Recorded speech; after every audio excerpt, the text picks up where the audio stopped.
friends. It's closing time. Shipbreakers, Stars Without Numbers Revised, episode 19.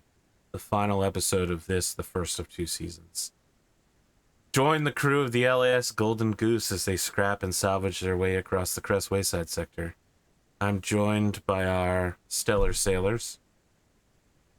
Let's talk about goals, because, well, Quentin, you're being choked to death. And yeah.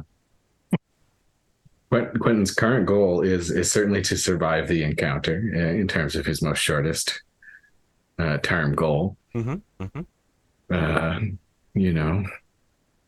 Determine what's going on with MINERVA and whether he needs to yank her out of a ship or what's happening.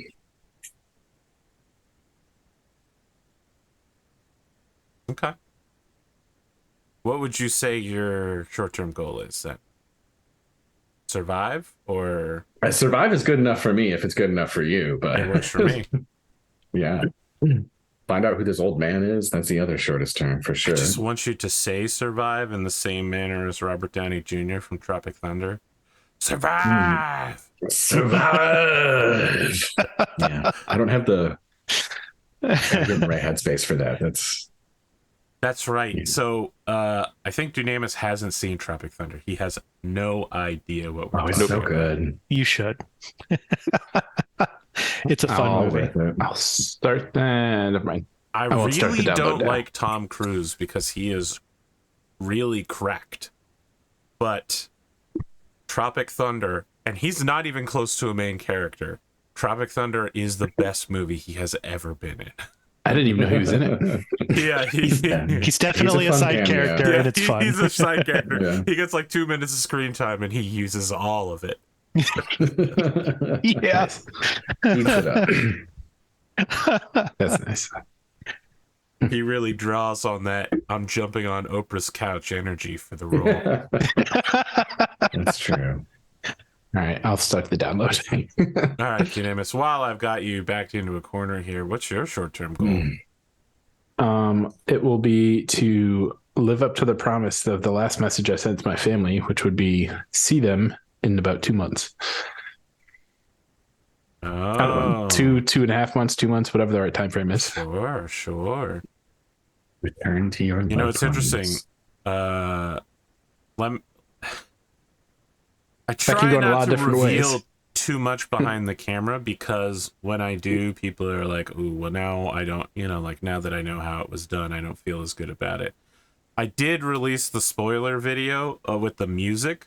Sorry, the spoiler playlist with the music for this season. But you should know that the beginning and ending scenes for today are the first scene that I wrote for this season. If MINERVA had failed more of those roles to contest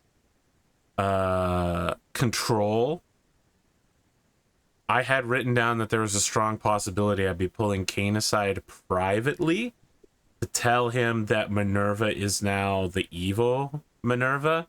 Murder. Every episode, I'd let him make a roll to see if he could try to get a message out to the two of you in season 2 to let you know that MINERVA is a prisoner in their own mind. But instead, Kain was like, I'm going to succeed on 3/4 of these rolls by a huge margin. And I was like, okay, fuck it. I had this really cool skill challenge thing where, like, I take your message and then I'd take half of it and I'd encrypt it with a cipher so it looks like gibberish to them. So like the subject lines of emails would change into your gibberish and they'd have to figure out what's going on there. And then evil MINERVA would still be like, what do you mean? It must just be a glitch in the system. I don't know why this is happening. I had also planned on like a 1-year time skip, but it doesn't seem feasible now. It doesn't seem feasible to do a 1-year time skip. Events have changed too much. All right. So before I reveal the good stuff behind the curtain, speaking of MINERVA, how about that short-term goal? I think my short-term goal is going to be to try to save the crew. Oh, that's really interesting. Define Which is crew for me in this instance. okay, I'll be more specific. Louis. Try to save Quentin, yeah. Van-Vee, Iona, and Louis. Not the doctor. Not the doctor. Or Van-Vee? Wait, did you not? He said Van-Vee. It's number 2. He said Van-Vee, but he didn't say Vandorn. Okay. Oh, that's fair. That's fair. I'm going to just tell you your crew goal of hyperboat racing, not applicable to today's episode. Seems Shucks. I You thought can that's what leave this it guy was like going to that if invite you us want to. to, but I assure you, you will not get XP for it. Yeah. You What have if- Make our Mhm. What if I'm Okay. very persuasive and challenge him to a hyperboat race for winner takes all on this planet? Mm. I didn't think so. I mean, yeah, if we can make the crew goal, figure out who this old guy is and or survive the, takeover or what, I don't know what's happening. Yeah, let's figure out who this old guy is a good enough goal for me if we want to switch it. Otherwise, I'm cool with keeping the what if hyperboat racing. We could change it to understand where the riddle took us. Like the purpose of the station, why this old guy's been around since before the stream, and what his whole deal is. Yeah. Why does the riddle exist? Why did he wait this long to lure someone he put in it if out it's a into trap? I feel like sector, that's right. Like he put the map out. That's in finding out what's here, what the riddle brought us to. I think will also answer why it got put out there. I'm fine with that if that makes sense. Yeah. So what is the crew goal? Figure out what the riddle brought us to. Figure out what the riddle brought us to. The mystery of the invisible station. Ludemann, do we want to talk about your program that you wrote, the sector visualizer? I don't know if you wanted to release that to the general public. I mean, yeah, feel free to show it to folks. All right, I'm going to share it in Twitch chat, and I'm also going to put it at the top of the description section in YouTube if you want to talk about what you did here.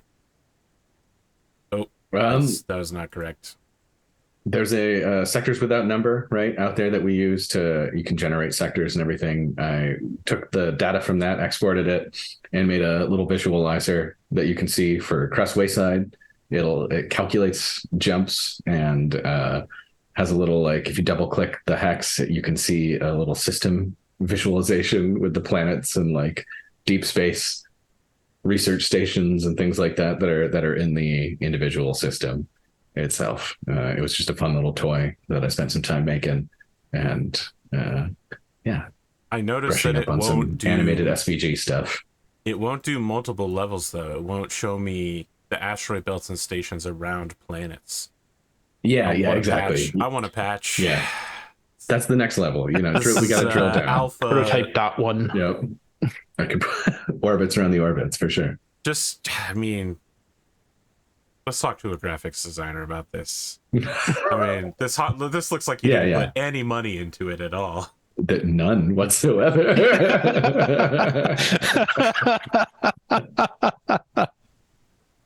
Negative dollars, really. We're gonna go to Fiverr. We're gonna make this a real program using those Patreon dollars. You got it. All right. Well, are you all ready to get started? Let's do it.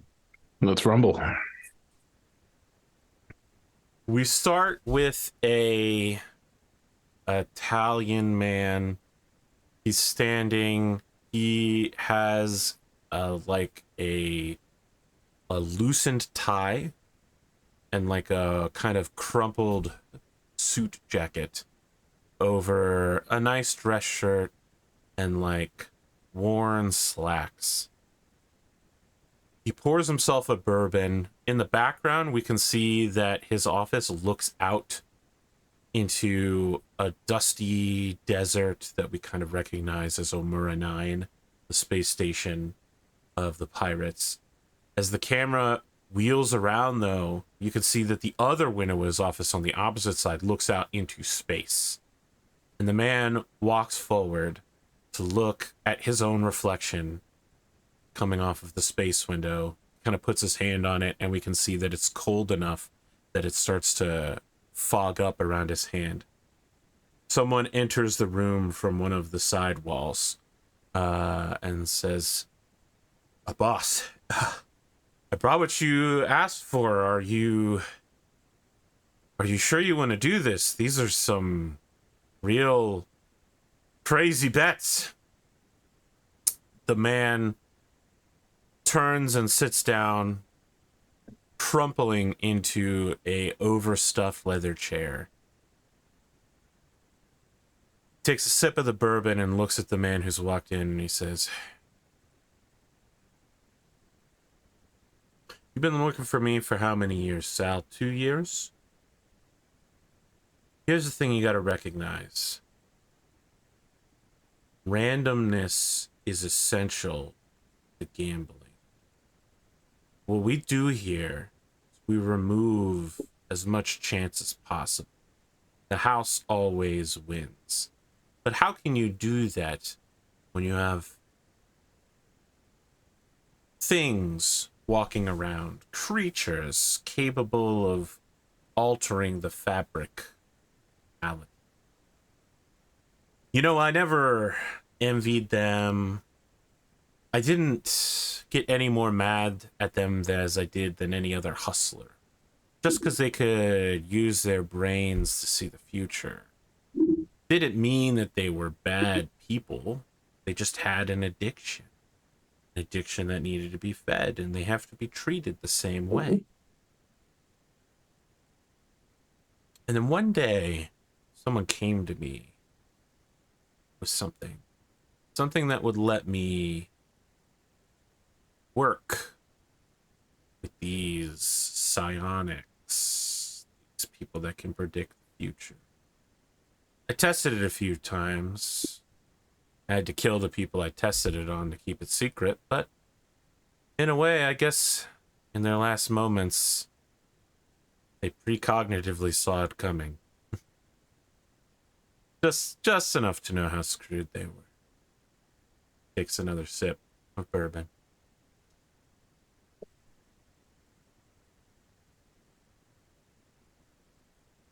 I'm a leader, Sal. I'm a leader. And sometimes being a leader means you can't go your own way. You have to take a popular action to get the higher ground. And on Omura 9, there's not going to be anyone that has higher ground than me. So I want you to go out there. I want you to short the market on everything I've indicated. I want you to place the bets that I've told you to. And prepare to remove the marked employees from our list. Their services will no longer be required. And the lawyer just kind of pales and flips through the papers and says, "But the feed, you're sure you want to go short on that? I mean, that's crazy."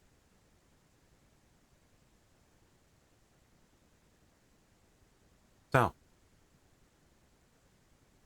you've been working for me for what, 2 years? I think when I hired you, I said don't ask questions. You know what happened to your predecessor? The man turns to leave the room, leaving the boss alone. He stands up once again, goes, looks out into the darkness, and in the bottom left-hand corner are the words, "Time, the near future." Letters and numbers begin to jumble. Everything moves backwards. And it says time, the present. And we see MINERVA one-handedly picking Quentin up and choking him. And you never want to roll initiative, which is 1d8 plus your dexterity modifier.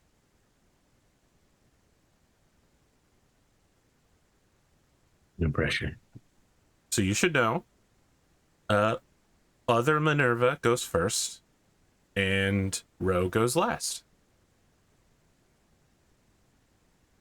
So there's no button for it. We just type it. Yeah, just type it out.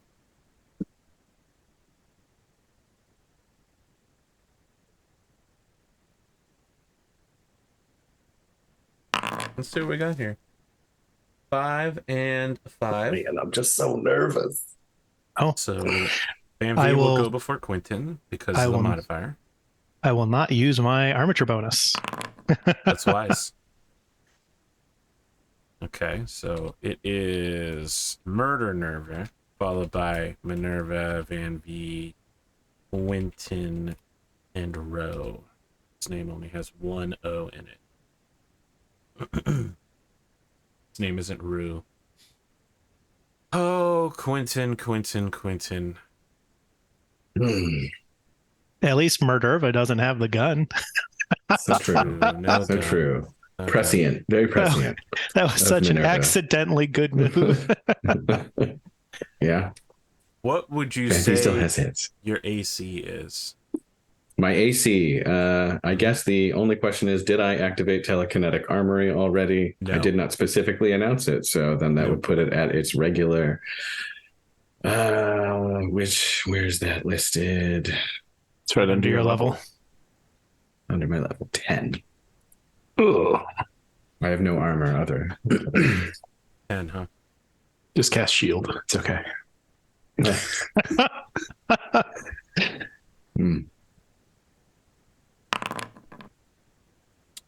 Okay. You are being choked. It is uncomfortable, but your neck is not snapped in the few moments you have. Here. Good. Minerva. You are a ship. Yeah. Am I? Well, hold on. Okay. You have a choice here. You can take an action,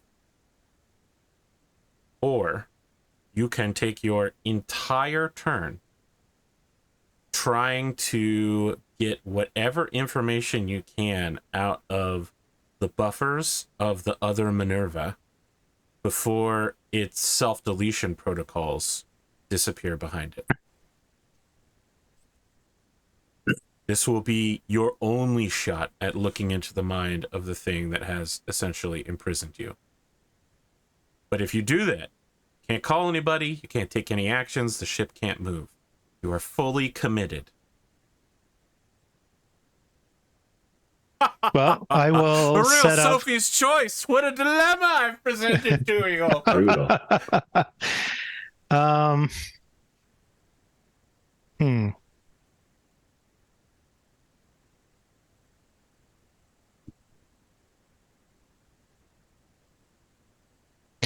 Oh, this is some soft shit, actually.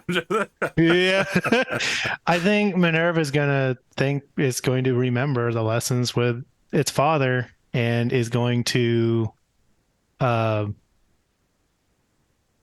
whatever equivalent we're using to battle stations on the ship and start bringing up electronic defenses. Okay. You bring up electronic Put the crew before itself. Very well.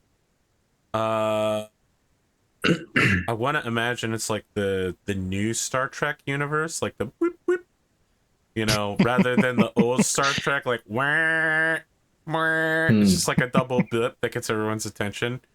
And I feel like the Doctor hasn't had enough experience, but Iono's just like, what's going on? Immediately, as soon as you start calling for battle stations. They're in totally separate parts of the ship, right? Yes. Okay, then I'll just talk through the ship to Iono. I lost the armature. It's not ECM, it's another program. Okay. We're in danger. Like she doesn't know what to do. They're in danger. All right. She stands frozen in fear. I need you to go to the bridge. Okay. Make a leadership roll. Use the charisma, a 6. Tell her there's pizza on the bridge. Where are you going now? She will arrive on the bridge in 2 turns. Okay. that is it. You have brought the ship up to readiness status, and you have started electronic lockout. It should be noted you are not good enough, and you simply don't have the equipment to quantum ECM the ship. No. But you are prepared to stop any invasions. Van-Vee, Minerva has said some really cryptic shit about humans to Quentin and then picked him up one-handedly. I think Van-Vee draws his pistol, aims it at the old guy, and says, "Now you've got about 5 seconds to release them back to us and undo whatever you just did." We'll come back to what he says on his turn. Would you like to follow this up with a roll? Sure. I don't know what type of roll. I think some form of persuasion and intimidate. There is no intimidate, right? So it's just talk. I would take talk with charisma or strength. The 2, I don't have +1s in. I think strength is probably more appropriate. Sure. I don't see how it would in this case, but do I get to re-roll my 1s for diplomat? It's technically the top skill. It just doesn't feel like it know fits. what? Sure. All right. That's concerning. Oh my god. Chew. It does seem likely that he'll talk on his turn. Quentin? Hey. Dumb Yeah, bitch. Quentin's up. He is gurgling and his legs probably kicking a little bit futilely. We'll choke out a couple words with Minerva, stop. And at that point, he will also teleport. How close is this old guy, roughly? Probably within 5 feet. Okay, so Quentin will teleport behind him, like putting essentially this old guy between him and Minerva, and about 10 meters in that direction. Yeah, very brave. And at that point, as he does so, I guess the first thing that happens is probably he activates telekinetic armory, and essentially like a kind of semi-glowing, semi-transparent set of armor appears on him. It probably looks something like the Crusader armor that he saw Minerva wearing when he saw her in the like AI, right? Like space, essentially, right? That's where his head would be at, given the circumstances, most likely. So that's likely what that looks like. And yeah, he snaps 10 meters in the other direction and calls out back to Minerva, like more clearly, Minerva, stop. And then, yeah, I guess in his hand, he's got some sort of, weapon looking thing. Maybe it's a sword or something like that Minerva had or something. Yeah. And what else? Is there anything else that he would do? So there's all the other. Can you use 2 powers at the same time in one turn? So teleport within 10 meters is just a movement action for Quentin. Okay. All right. And is free. Telekinetic armory is an on turn. So it just kind of happens. And so I still have a main action that I can do. Just make sure you're tracking all the system powers. Yeah, for sure. So looking around him, he's got the old guy in front of him, the Minerva that was just choking him. You've teleported 10 meters. Well, the old guy isn't in front I don't of know you. exactly He's the really space. So I guess far before I say how far I teleported, roughly speaking, where are the other people in the space laid out and cover wise and Minerva, sort of things Van-Vee, that I could affect with. All of you are within 5 feet of each other. You walked up to this guy to have a conversation. Now there are other people in this room, but they are further away. Okay. Then essentially Quentin's going to just teleport to the other side of the old guy and Van-Vee. So he's behind him. He's whispering in his ear, "Nothing personal, kid." yeah. And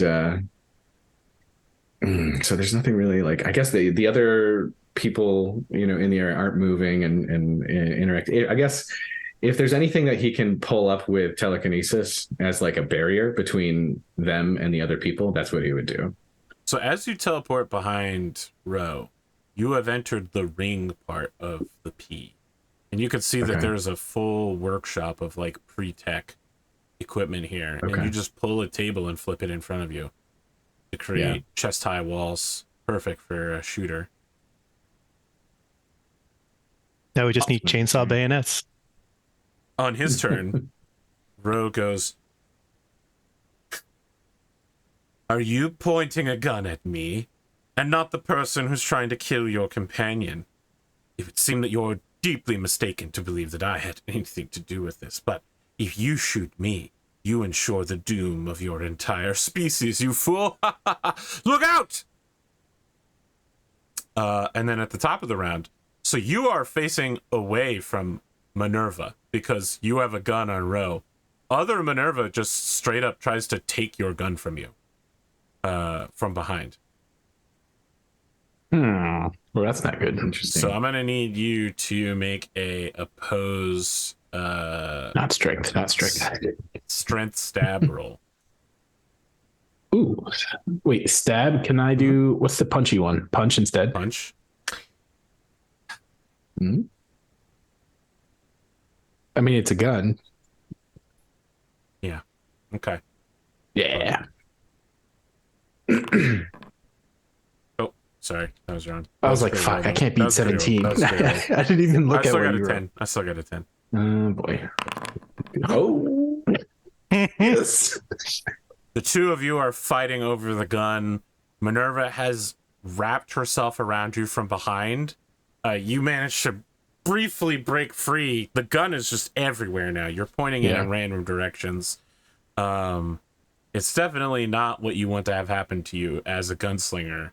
Well, I actually have close combatant, not gunslinger, which may come in handy. I just have to read it and remember what it does. Sure. Right. That'll bring us back around to I didn't mean to do MINERVA. that. MINERVA or murder? That was murder. Yeah. Murder. What is the doctor doing? Is the doctor just confused? Which doctor are we talking about? Iono Kanto or The medical? Dr. Fish? She is in one of two rounds of pulling herself together. At the end of this round, she will head for the bridge. Okay.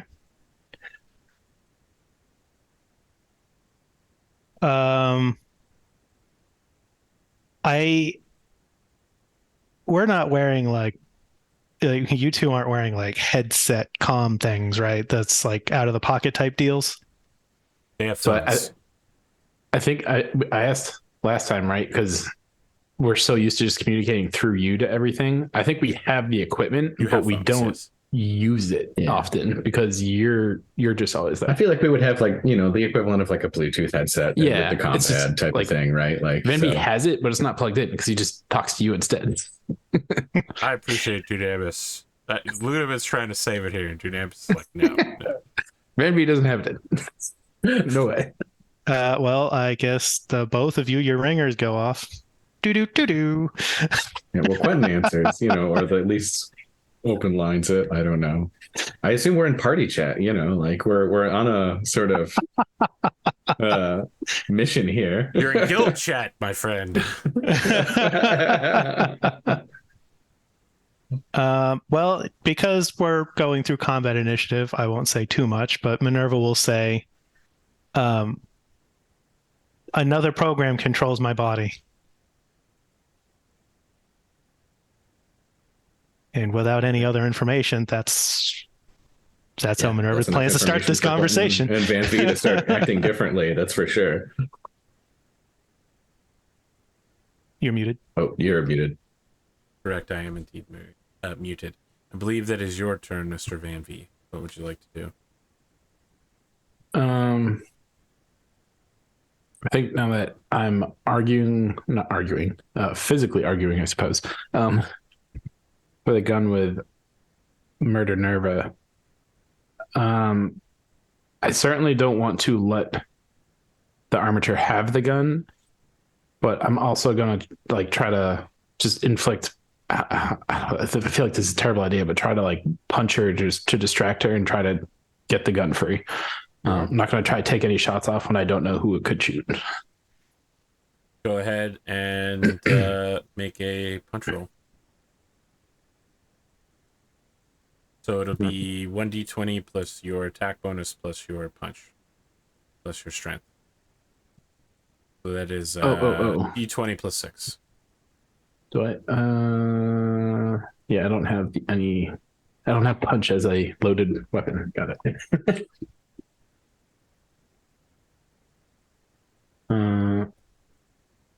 I forgot to roll.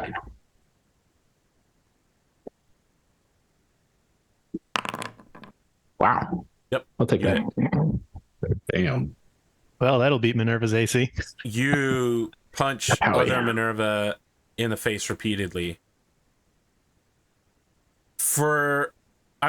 It's a programmed being, right? Being punched in the face does nothing than it would to if you punched a computer repeatedly, right? But the shock of you successfully overcoming it seems to stun it more than any physical or biological feedback. It's surprised that you managed to successfully defeat it in a bout of boxing. And if the opportunity presents itself in the separation, I'd like to back away with the gun, like try to create some distance. I don't know if that's too much, but I believe that you need to, if you do that, they get a free attack on you because this. It looks like that close combat gives you fighting withdrawal on turn. So you get to essentially take that. You can simply walk away.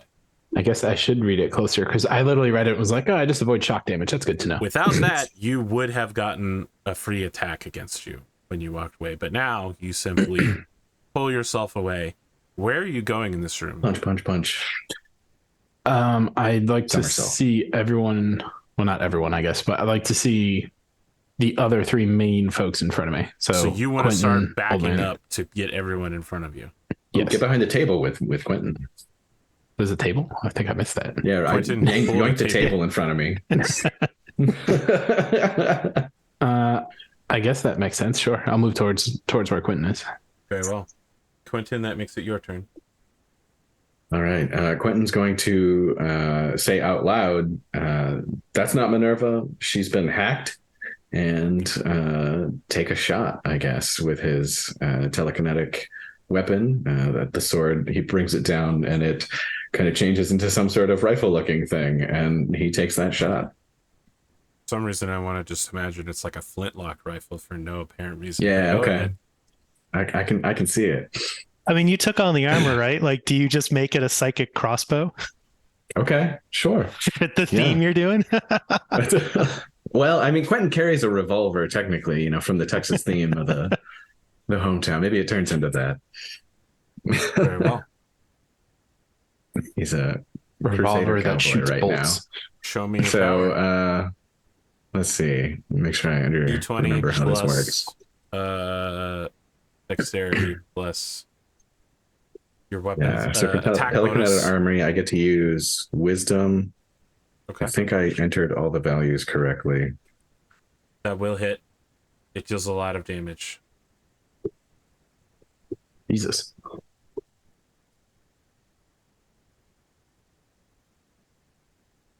At the end of the round, the man that you're hiding behind, Quentin, begins laughing insanely. He just goes,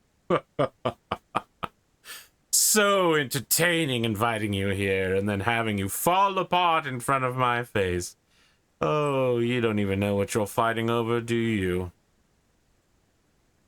At the beginning of the round, other Minerva is going to try to take the old man's cane staff from him. Okay.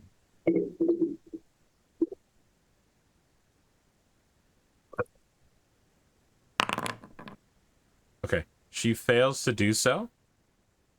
And then she explodes. Jesus. So, Quentin, I need you to make a physical saving throw.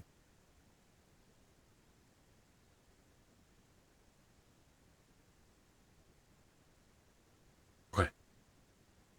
The old man goes, ah!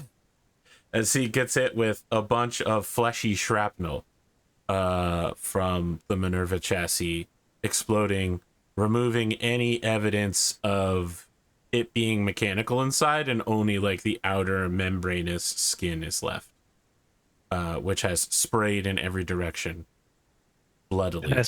As promised at the very beginning, I did bleed milk. Very, very juicy. I'm going to take us out of the initiative order, and you all can tell me what you're doing. As arriving in the captain's chair, you hear over the comm system Iona going, "Okay, I'm here. What can I do to help?" Quentin shouts out, "Oh fuck, Minerva just blew up!" And I think starts Van-Vee moving answers over his towards phone. the old man. If he's like sprawled out somewhere, he's No, I mean, moving towards him. you're using the old man as cover, and there's a table between you and him, so he just turns toward you. He's basically covered in like blood and gore. He's Okay. still laughing insanely. Other Minerva like lunged for his staff, and he like took it away, and then she exploded like right in his face. But he's not like terribly injured or bleeding out. He's just like laughing. He is definitely injured, but he is Okay. laughing. Yeah, Quentin's, Jesus, are you? What the hell's wrong with you? What the hell is wrong with you? You're the one who came here and provided me with such comedic entertainment. I didn't realize you were a traveling circus. I think we want some answers here, pal. First of all, do you need medical attention? Can you help yourself? Like, what are you? Oh, Quentin I can still help has myself already. The gun on him too. You're pointing a gun at him? It's not like, threatening him directly, but it's still in his hand. He's still ready to use it. Like he's not sure of this guy, that's for sure. This guy's crazy. So he puts both his hands on his cane in front of him, looks down, and then looks up slowly. He says, "You'll want to be very careful who you're pointing that at. If that gun were to go off, who knows what could happen? It might even be the end of the world." That's not the first time you've said that. Yeah. An answer. Who are you? What is Could you this some sort of place? like, for lack of a better word, insight check as to either time he said if he dies, a lot of shit dies with him. Oh, sure. Yeah. Yeah, of course. Make a notice check with wisdom. Yeah, now we're talking. Now watch, this is something I'm actually good at, and I'll botch it. Okay. The rolls are This strong. man you are speaking damn. to, you determine two things about him. One, he is supremely confident that he is not in danger and that he can provide medical attention for himself at any time. Two, he looks down on the both of you. He believes that you all have guns on him, and he believes he has the superior position here. I think Van-Vee will holster his pistol. This feels like when we stole the pen. Things just didn't go well because I was holding a gun. He continues to stare at you, Quentin, not even caring that Van-Vee has put away his gun, as you point your gun nearly point blank into his chest. He's giving you the crazy eyes. Yeah, and Quentin stares back and says, "Look, all I know is one thing. Everything went sideways when we got in here. And that thing, whatever it was, sure seemed interested in whatever this is. So where the hell are we?" Well, you're on Row, and I'm Row. As for what this is, I suppose it's better to show you the power of the J'dur. He takes the cane and he walks over to one of the scantily clad women and he says, "Ah, daughter. You've truly served your purpose. Thank you so much. Now you'll become more human than you ever were before." And he takes the cane, points it towards her. She falls to the ground, and he de-ages 40 years. He looks like he's somewhere in his late teens to early 20s. Still covered in blood and gore, but you think his injuries have healed up underneath that. think Van-Vee would go check on the girl. Okay. You kneel down next to her. She has crumpled to the ground as if she's lost all bodily control. Her body is still warm, but she has no pulse.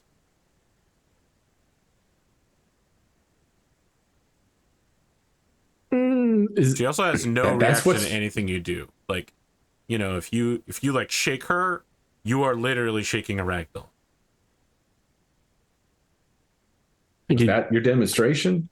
Is this some sort of game to you? You just kill someone for fun just to, you know, heal yourself up a bit? I created her for use. She served her purpose. Is this some sort of game to me? No, of course not, my boy. Of course not. It's ridiculous. I forgot what it was like to be young. There's always that rush of vitality and hormones. My bones are back in the right position. Yes, I've been waiting for someone a long time to rediscover this place. I am human.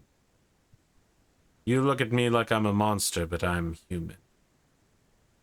I want to cut back over to what's going on with MINERVA and Iono, because I feel like you've gotten most of this conversation through Quentin's open communications. I feel like as soon as Iono makes it to the bridge, MINERVA says, Dr. Fish is unaware. I will need you to be in control of the ship. I will support you and ensure your actions are successful. But the ship cannot be in command of itself. I thought you normally flew the ship. I can fly the ship, but if nobody's at the sticks when Dr. Fish is here and the ship flies, we will have to explain something I'd rather not. Oh, just push buttons that you see Van-Vee do. All right, sure. Are you summoning Dr. Fish to the bridge at this point? No, but I figure it's probably inevitable that Dr. Fish is going to run around and look for other people. So all right. We come back to Dr. Fish. All she heard was a boop boop over top of it's like fully 3D created hollow thing in her cabin. She's like sitting on the bed, and like a real handsome cowboy is walking past her bed, swirling his duster as he goes by. He turns on his hip and he goes, "Oh, damn it, Martha.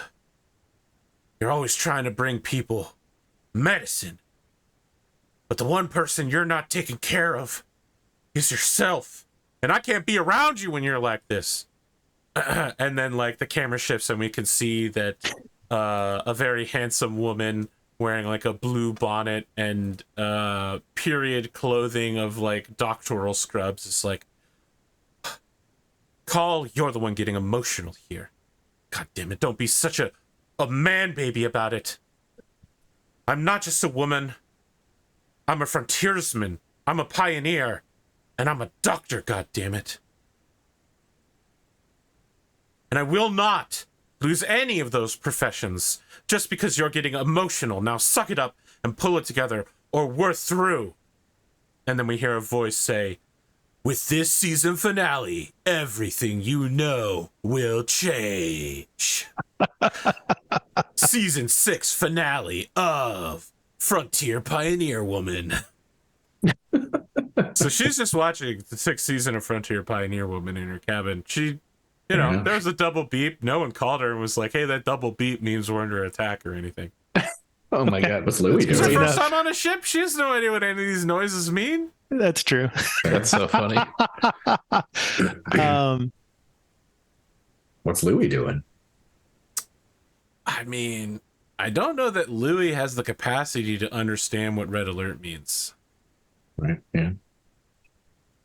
I think that Louis senses Iono is in emotional distress and goes to join her. Since this conversation is still going on our on a hot mic, once Iono is settled into knowing what needs to happen up here, at least what might need to happen for appearances, I think I'm going to channel the audio to like the bridge speakers. Okay. So Iono can hear as well. We cut back to Perfect. what's happening in real time. Van-Vee checking a flopped over body a much younger looking Roe, Quentin holding a gun on him. You just killed that woman. She was my creation, my daughter. I made her specifically to allow me to extend my power. Who are you to tell me that person, right? Like, she was a lot. She's hardly human. What's that even mean? What does human mean to you? You say you're human and she's hardly human?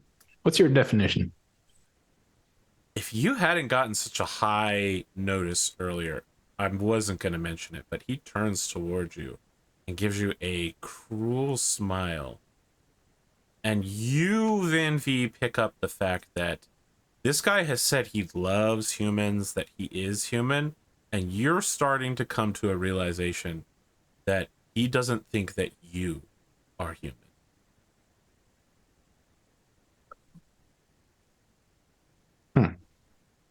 Him specifically, or both of them? He seems to believe he's the only human in the room. Oh, not even Quentin. Correct. Interesting. When he was hitting shrapnel, did he get bloody? Like we saw blood coming out and stuff too? But that has healed now that he's used whatever he has. Is he psionic? Like, you sensed the it takes like 6 seconds for the Kain activated a psionic ability, but he did not. Okay. Is he still holding Quentin on looks and at him using for the key? like a round. He can tell if he is or is not, unless he can mask it. But I'm going to tell you this then. The woman he killed was psionic and isn't anymore. Oh. He says that out loud. Quentin, you just stole her power. More than stole it. I gave it to her. I gave her life. You know, you're being awfully judgmental right now for barging into my house, having me get shot at, almost stabbed, exploded on. Incredibly rude. And you've mucked up my workshop. Incredibly rude. Yeah. I had papers on You're that the one table. You said you brought us here. You said you baited the hook. I you got us invited you here for clever conversation, not for judgmental drivel. Clever. Well, then hit us with some clever, because so far all you've done was murder someone. I haven't murdered any people. I don't care what your definition is. That's a person crumpled on the floor to me. It's a doll. I'm a person. I think you may got a person. You got some definitions mixed up. I mean, let's be clear. Like, that was a living and breathing thing, and it is no longer living and breathing. Whatever you want to call it, you killed it. That's murder. So, anytime something that is living and breathing dies at your hands, it's murder. And most times, not every time. I'm sure there's exceptions. Can't You think of a one right now. vegetarian? Life, if nothing else, you took a life. Call it what you want. Are you a vegetarian?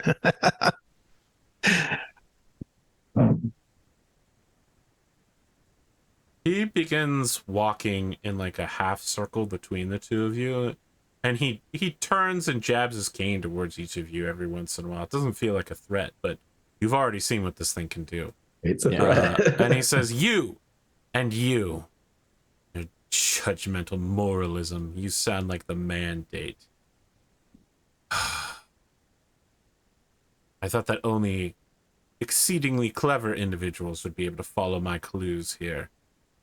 It seems clear all we have is a pair of narcs. Their exploding friend. Well, why don't we cut to the chase, and why don't you tell us why we're here? We're clever. We figured out your map. We got here, and I was hoping to have good conversation. I've been alone for a long time.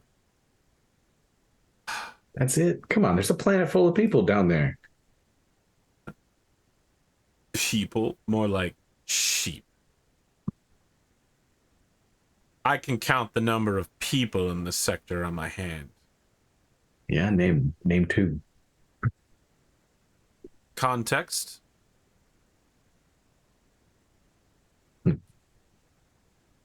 I believe a old colleague of mine is still around to some extent. Jace Bronwyn. Old colleague. I've met the man. Yes. I don't hear you talking shit about him. Well, he didn't kill anybody in front of me. As a matter of fact, he did kind of give me a gift of a sort. Well, as long as he didn't kill anyone in front of you, he must be okay, right? Van-Vee's thinking, I knew I should have stabbed him to see if he bleeds. I believe the evidence of my eyes, if nothing else. Ah, yes. So, this sector doesn't have humans. People of this sector devolved down to primitive animals. Only a handful of us have survived. He turns towards you, Van-Vee, and begins tapping away with this cane as he gets closer and closer. And he says, but you're different. You are human, aren't you? Well, if you cut me, I bleed. That's getting human to me. But I'd appreciate if you'd stop that tapping near me. I mean, I know you mean it probably no harm, but after seeing what you just did to that girl over there, it's a little suspicious for me.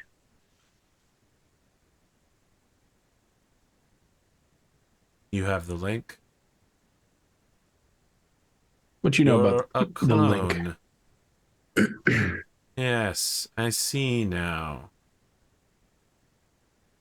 Dr. Y'all, interesting. Yes, you are human indeed. Do I feel anything like he's accessing my link? He's not accessing your link, for sure. Hmm. But you don't Got need like to access genetic your link to records tell or you it's something. there. Yeah. What do you know about my father? Your father, is that what clones call their predecessors? He's you. He's not your father. I'm still coming to terms with that. That's a recent realization for me. Is that the sick little fantasy he's feeding you? Oh, what a freak. Listen, I'm going to ask you not to it's still my family. I still think of him as my father. I know it may not be technically right in your book, but Let me stop you not there. to call him a freak. What are you going to do about it? Well, hopefully something that you and I both don't regret. A lot of the people that come here are looking for something, and it would seem that perhaps your little exploding friend is looking for something too. So let me explain something to you. And he holds up the cane. If you kill me, this is going to get out into the world. I've left lockers full of them. On my death, a signal will be sent, unlocking those lockers, giving them to the leaders of every planet in this sector. What, the cane? Yes, the Jadur. Jadur? A lifetime of work that I've poured into extending my own life. You see, it feeds on the MES energy latent inside humans. You can take it and harvest it. Give it to yourself. With it, the sheep down there will turn on each other. Everyone who has one will be nearly invincible in combat. And in order to live, they'll have to kill other sheep. If you harm me in any way, you kill me, Mr. Y'all. You unleash a plague of sheep upon this world. Just this world? He steps forward and he's like trying to get you to point your gun at him while smiling like a lunatic and sweating. I mean, I think, well, as much as what he's saying probably checks out to Van-Vee, Van-Vee's still like in denial state. I mean, he's still trying to come to terms that y'all isn't his father, he is y'all. And so hearing someone say it, it's just like instant reaction of, no, you're wrong. No, that can't be how it is. I want to imagine that the gun shaking in your hand as you keep stepping back as he keeps stepping forward. No, you're wrong. Well, so He told me you killed him. There's something I must reveal then. I am your father. All right. If you know so much about me, Search your genes. You know it to be true. He checks his actual genes. He pulls out his driver's license. It says Dr. Y'all. Beautiful. No! Van-Vee's head would literally explode. All right then. If you know what, if I am y'all, I'm curious what you would say about what I consider my mother. Do you know the name Grace Vantis? He pauses for a second, puts the cane down, puts his weight on it. It seems like he's taking some time to consider the answer to that question.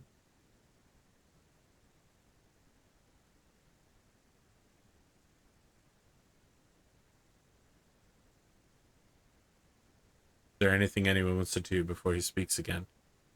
Minerva's trying to, in the background, collect sensor readings and try to work with Iono to try to see what we can figure out from the ship. This guy has a link and he's actively using it to activate massive amounts of data and sensor equipment in this facility. Okay. So glad we didn't install the link on our ship. Yeah, I mean, while this guy is focused on Van-Vee, Quentin is sweating quite a bit because he's just not sure what this guy's going to do or what his goals are. Yeah, he's why freaking are we out. here? But he is going to be looking around, like, while this guy's distracted as well, to see, like, is there anything in the vicinity worth calling out? Make a notice check.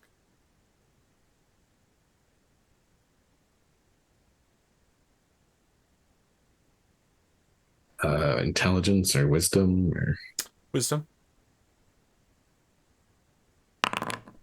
7. You see something that looks almost exactly like the program you developed, which includes a very obvious series of course rudders to the Gemini cluster. Mm. Now, I mean, everything in there is like alphanumeric code, right? Like, it's totally meaningless to you.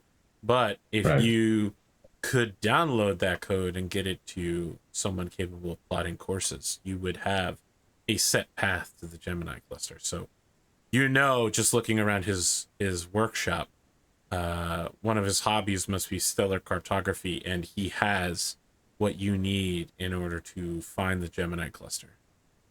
Okay.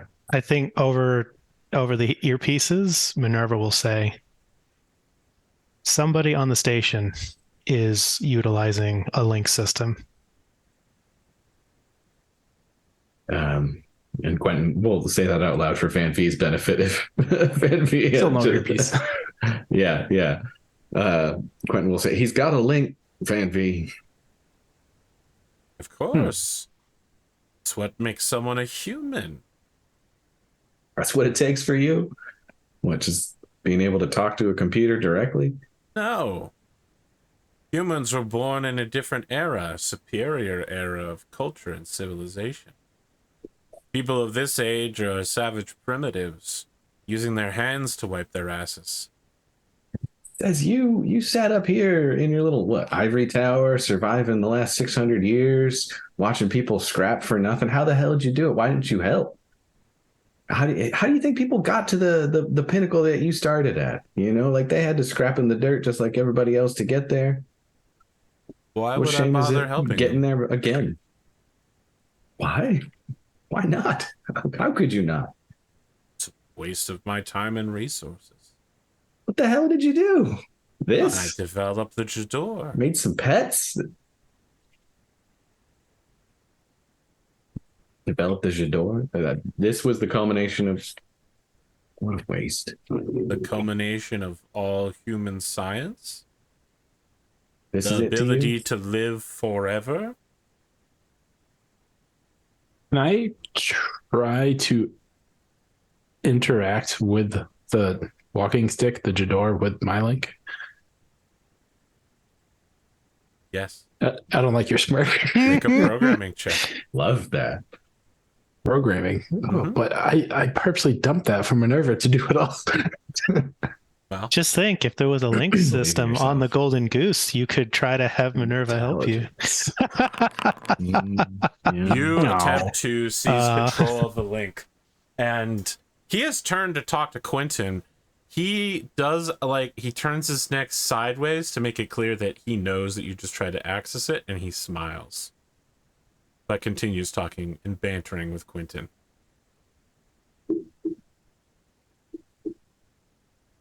I think as he turns back towards you, Quentin, the scene fades to black as we go on break. But how are we doing so far, guys? Did this go how you thought it would go? A little less dangerous initially than I was. I don't really. I thought the combat was for. going to be much worse. Yeah. MINERVA's decent with a gun, but I did not make a combat character, so that there wasn't really a setup for that. Fair. Can you imagine if I had made the Terminator? Oh my God. Or if I had chosen like an Omen instead of the synth body? It would be a very different world. That's for sure. I don't know how we'd be walking away, but yeah, so that went well. At this point though, like, man, Quentin, I'm just stressed. Like, where's this going? What does this guy want from us? What's he going to do? What's his end game? You know, he's got his doomsday failsafe, right? Like, this is total supervillain. Or is he quite possibly really just wanting to have a different conversation with somebody and then shoo you away when you're done talking? Yeah. He seems like he's having a lot of fun. Yeah. Well, then we're checking his box. Well, we're going to go on break, and when we come back, it's going to be the last part of this season. What could happen? I mean, all of human history is at stake. Amazing. Dunamis' incredible plan to win this conflict. All right. I didn't say we were going to do it. Just the troll in me, that was my idea. Sure. What do you guys want to do? Does he say anything after I tried to take control of He's still recovering from your thoughts. He doesn't seem to have an answer for you yet. There's no, even having done some. Oh, apparently Dunamis and I are swapped. We are.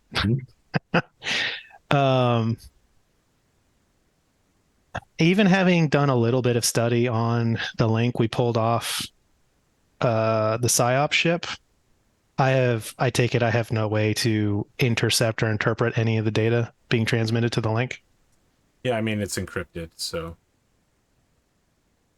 Was it encrypted by an AI? No. I would like to intercept that then. Okay. Make a programming check.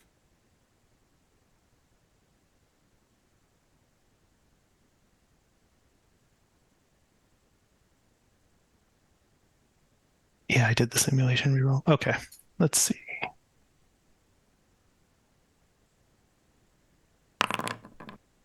Yeah. So, just to be clear, you can read the data, but read only. Mm-hmm. Without a link yourself, you're unable to insert yourself into the data stream. Right. No transmitter, can't get what I want. I can only see what he's looking at. Correct. He is accessing the file of Grace Vantis and is simultaneously downloading several of her movies into his brain. Okay. I think MINERVA is going to monitor that while making sure the ship is ready for flight.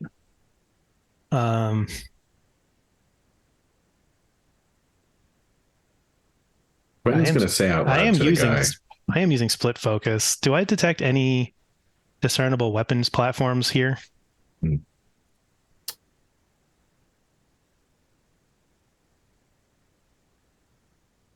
I mean, you do, but not in the case of like a physical weapon. There are transmitters here that are powerful enough to allow the sort of data transfers needed to hack a ship. Right. So if they could get back on the ship and the ship is physically tries to take off, I don't see any way for him to shoot the ship down. That's correct. Shooting the ship down, not in the purview of what you see available. Okay. Good to know. MINERVA stays quiet and listens to the link. He turns towards you, Van-Vee, and says, "You're calling your wife mother? I feel like I need a psychologist to unpack this one." He stands over you, wide-eyed, looking slightly down at you and says, "You're talking crazy." You see, I was hoping you might have known something about her on your own, but judging how you delayed, distracted, I think you're just pulling archives. You don't know this knowledge yourself. It's not first-hand experience.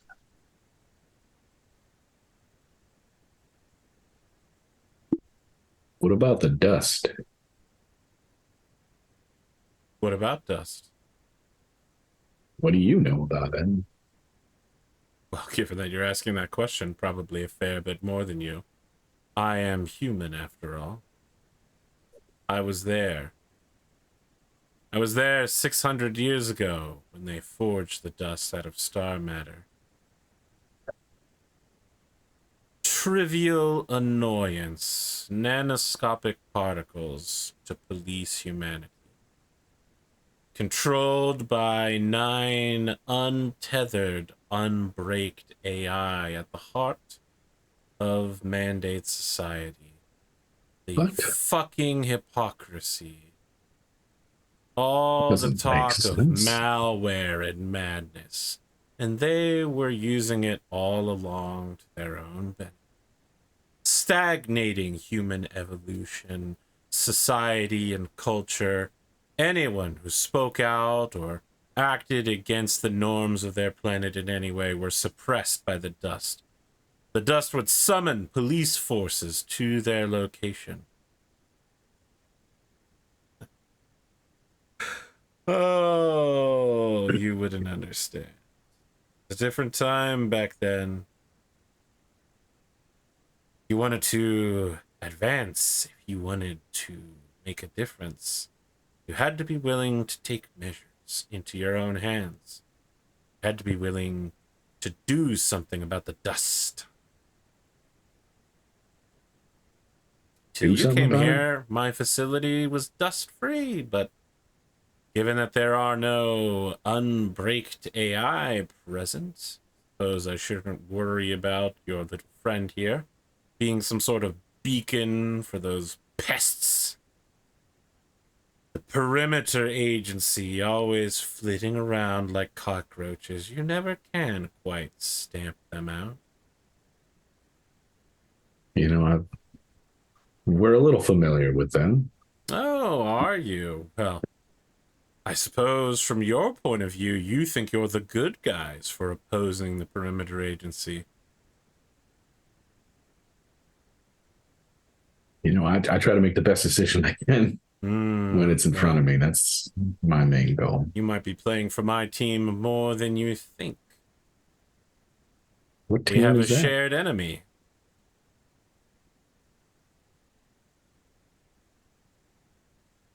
Do we? I assume in school they still teach the phrase, the enemy of my enemy is my friend.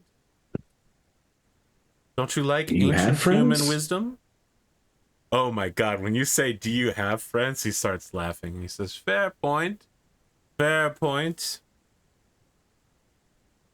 I have daughters. Can you be friends with your daughters?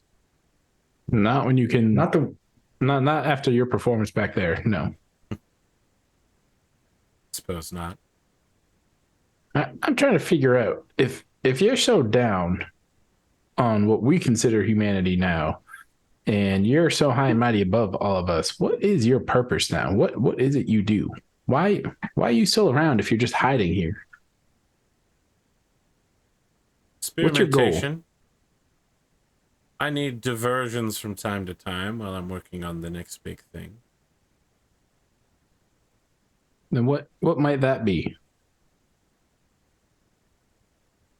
I believe the phrase is tit for tat. Why would I just give you information about my groundbreaking scientific research without anything from you? You haven't even introduced yourselves. Well, you already know everything about us. I don't know anything about he gestures towards Quentin and says, I don't know anything about this guy. Yeah. At this point, Quentin, like, this guy is so out the bounds of normalcy, and like his complete just sort of nonchalance with, you know, the explosion, the weaponry, everything else. Quentin, you know, lets that go as far as it just sort of disappears, right? Because it's not real. And so he's just kind of standing there, lets the need to threaten the guy go at the very least. And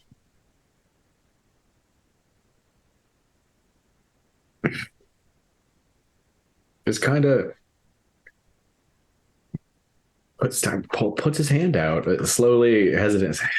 Quentin Alexander Polk the fourth. What's your name? Dr. Rowe. He walks over and shakes your hand. So That's nice no to first meet name. you. Rowe is my first name. That's it. All right.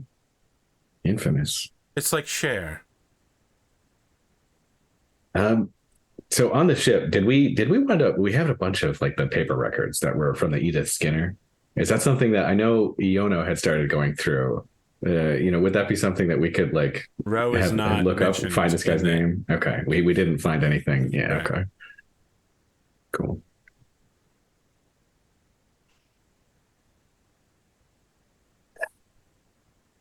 You know, I just don't know what to do with you, Dr. Rowe. Really don't know what you want, what you brought us here for, or what we can do for you. I know you kind of don't make a lot of sense to me. You got your doomsday fail-safe plan scattered. What are you afraid? Are you afraid of the perimeter agency still? Why are you hiding out here? Oh, I'm afraid of dying. Once you discover the secret to eternal life, you'd hate for a random accident to take you out. Well, all I'm hearing is not a lot of incentive for you to let us leave. I've let plenty of people leave here. Why would I stop? Really? Who would believe you if you told them what you had happened here? They'd assume you're insane. No one can approach this place that I don't want to. How would they find it? The right sensors, the right glance. That's all it takes. You think I didn't let you figure it out? That's my map you're following. So you're saying we leave here, we can't follow it again? I mean, not that I'm trying to encourage you to trap us here. I don't know why I'm arguing this. That's just I'm fully going to let you leave here, my man. Me. I have no reason to keep you here. What were you hoping when you came here? Let's ask that instead. I'm getting a great conversation. I would never have imagined that 3 people would walk into my home and one of them would explode while the rest of them fought each other. That's crazy. And finding another human, that's huge. Certainly it ain't normal. It's what I'm after, certainly what been I was an unusual after day. is you know, pot of gold at the end of the rainbow. Follow the map to the X that marks the spot. I'm looking for, well, I mean, you're from before the Scream. There were 2 psionic academies in this sector. And I'm itching to find another one because I'm from the one we know how to get to. Stand. Now I understand. You're looking for the Mandate Naval Academy. Of course.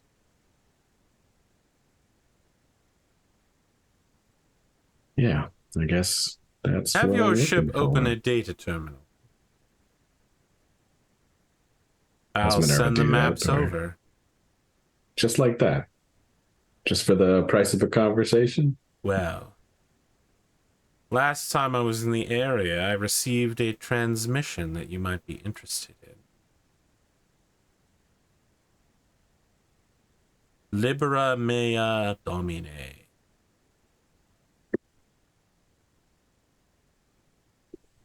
Does Minerva perk up when that phrase is uttered? Yeah, what Minerva?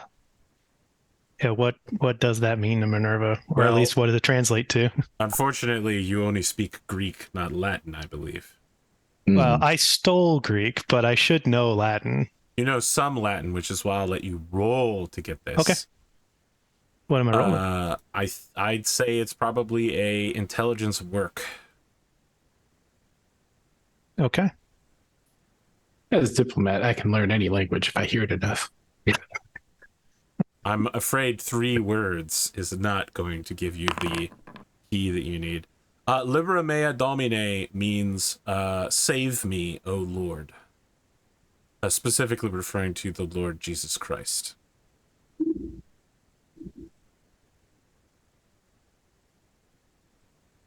Spoon, stop spoiling! Jesus! Oh my God. I love it. Can't have cool phrases on my show anymore. We're going full Critical Role. We're just going to pre-record the episodes a week early and broadcast them live.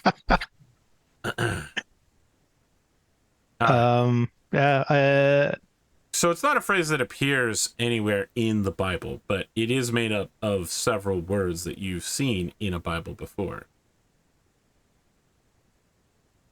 Well, I guess in the captain's ear, dear Minerva, please ask him more. The transmission you mentioned, that's it. They're just in the area, just active, or it came from the Mandate naval base attached to the Psionic facility. Really? I tend not to go there. As you might imagine, the automatic security doesn't like me. Do you leave this place often? For a few decades. Got a ship? He turns to look at you and he says, if I did, why would I tell you that? I mean, you've been pretty forthcoming so far, so you know. That's true, but you did walk into my facility and kill one of your companions right in front of me. Well, technically, she's not dead. I don't know who that was. So are you telling us that you had nothing to do with that whatsoever? That just seems like an awfully odd coincidence that we would show up here and then she would turn like that. Now, as a curiosity question, I know that I've had the constant claws against the wall. Did that go away after the split? Yep. Instantly and immediately. As I mentioned, you're no longer inside of the house. You're fully dug a tunnel and are outside it now. Okay.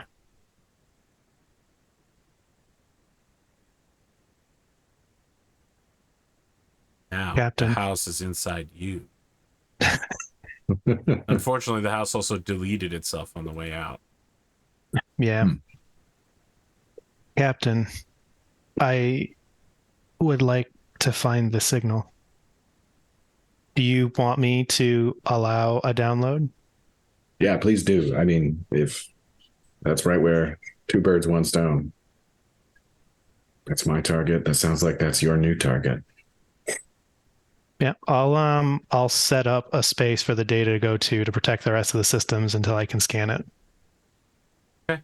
He sends you a course rudder from 0300 to 0102, and a course rudder from 0102 to 0104, and a course rudder from 0104 to 0204. How old are the rudders? 60 years. It's enough that you can use them at significant penalty. Yeah. That makes it doable. We'll cut corners. And I scan the data. There's nothing, no malicious hidden code in it.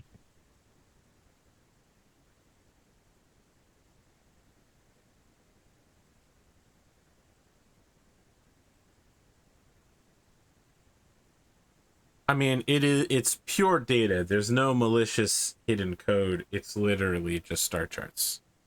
Okay.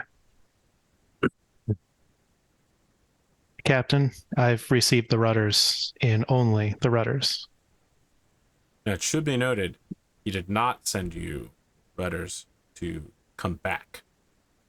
Oh, they don't work that way. Not two-way That's rudders. correct. They're not two-way. That's right. Yeah. So that means the rudder we had to get into black hole space was one way. Correct? Oh, I didn't know that. Yeah, and MINERVA does not mention that. God, when are you ever going to be a good guy? I know. What? No. Minerva does not lie. Minerva simply withholds information. Yeah, MINERVA just doesn't say things. Arguably, is the When am same. I ever going to play a good guy? I'm just waiting for that moment. By the way, you have cancer. You've had it for 15 years. I just haven't told you. Yeah. It didn't seem pertinent at the moment. You didn't ask.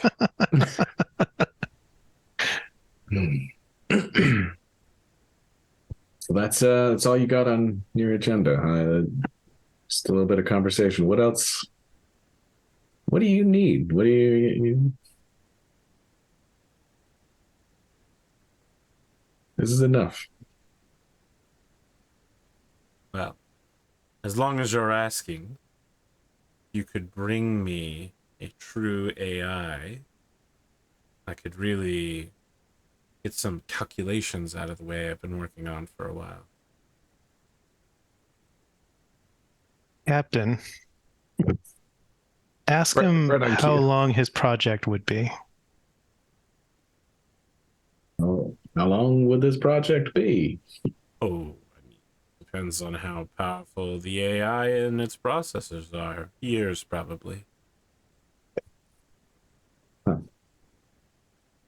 must be a pretty big project. Well, once you Bigger than solve the problem of immortality eternal life, device. yes.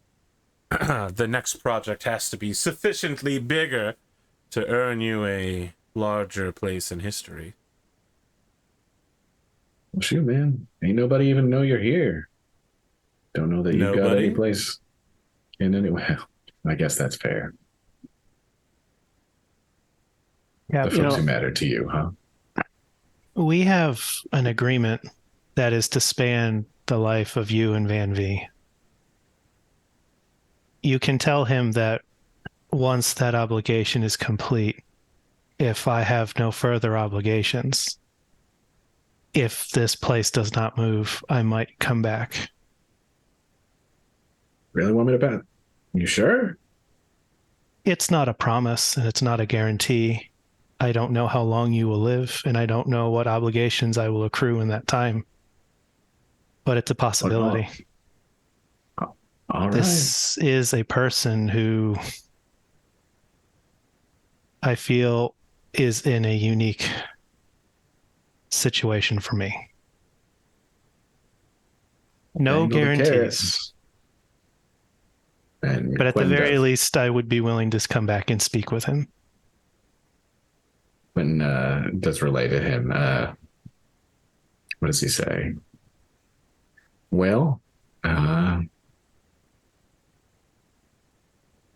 you might get your wish sooner or later, as long as you keep an ear open. Is there a line that you could be reached at?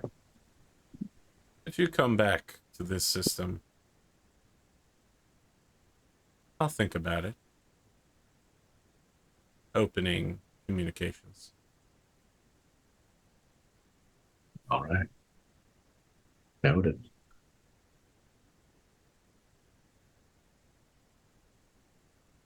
Well,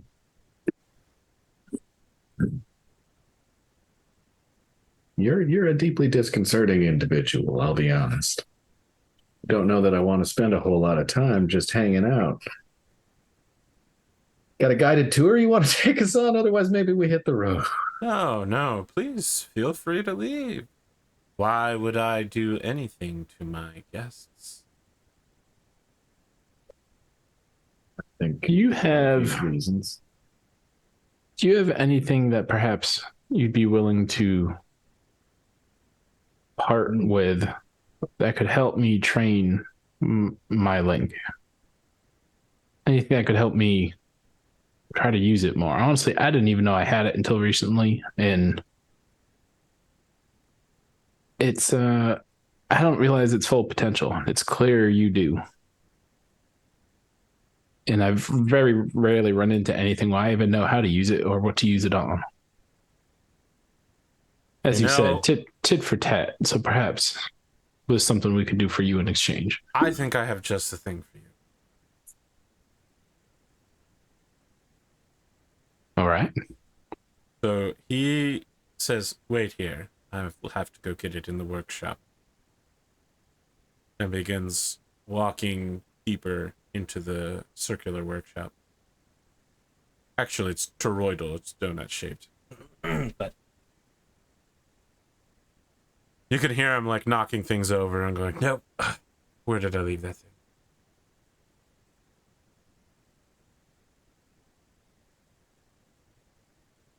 Wait patiently. Okay. He comes back after about 2 minutes. He hands you...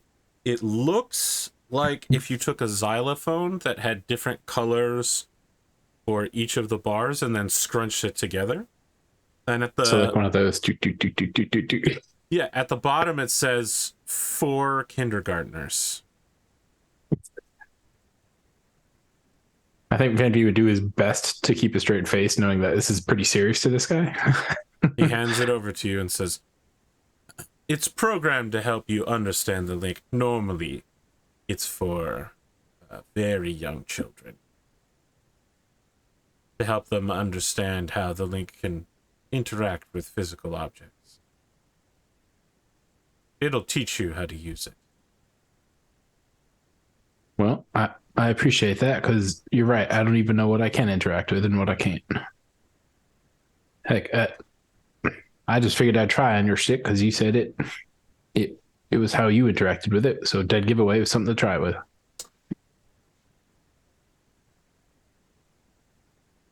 He opens his mouth and then closes it after a few seconds. I appreciate the gift. Thank you. And Quentin, I'll say one more thing before, we think about Mosian. I don't suppose you've ever heard of a Sunblade or a God Killer before, have you? He turns towards you and he says, matter of fact, I have heard of both of those.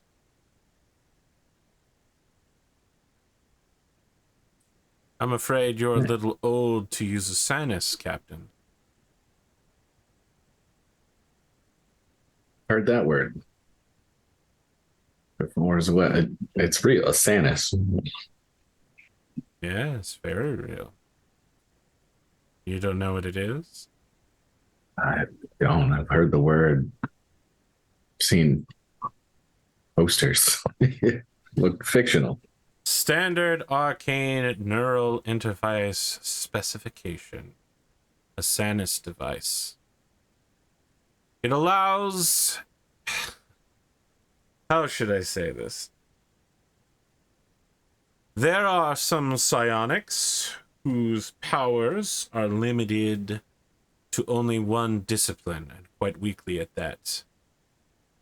In exchange for standard MES activation, a Sanus will use the MES folding capabilities of such an individual and allow them to access a new host of abilities, stronger, more capably, faster. But they'll never be able to go back to their old discipline or learn standard psychic powers. And I doubt it would surprise you to learn that Sanuses were closely regulated by the Terran Mandate. Very closely regulated. Some say that they were set to explode, killing their user in case of disloyalty. Suppose the mandate sure love their failsafes.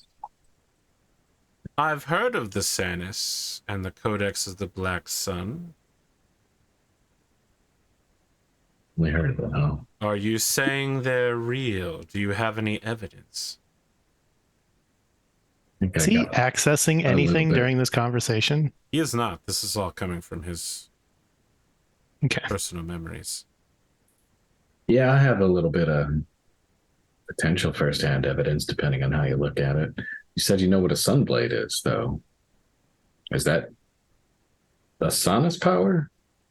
Yes, it was a rumored Sanis power. The ability to conjure a blade of fire using your psychic temperament, bolstered by the Sanis. It's a lightsaber.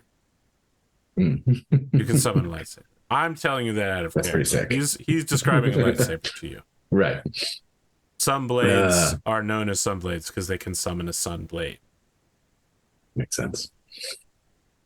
I've been maybe warned recently that I might be a good idea to acquire one or something in this vein. Well, it certainly would be interesting for you, who are so stick up your ass about my daughters, to ruin a psychic's life by putting a Sanis collar on them and permanently stealing their abilities away. It takes. Putting a suicide collar on them. Very interesting, Quentin. There's got to be a different way. That's. You think there's got to be a different way? Well, I'm sure the Mandate Naval Base will have all of the answers you're looking for. Sanis was a rumor, a myth, tightly restricted. True Maltech. True Maltech, huh? If there's any place you're going to find something like that, it's there. Although, you could find the perimeter headquarters. They might be able to find you some collars.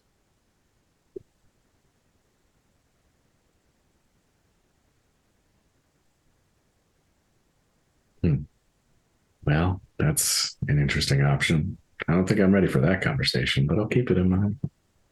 He taps his cane on the ground and says, well, I've given you parting gifts. You've given me such an interesting day. You've given me a lot to be anxious about, I think, but nonetheless, I do appreciate it.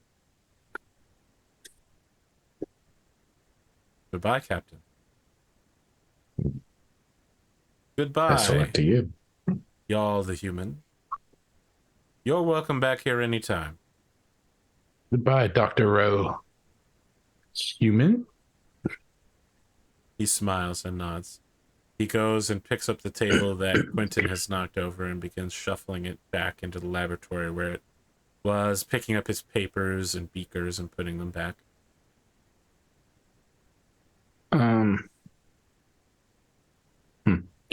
Would you mind if we give her a proper burial?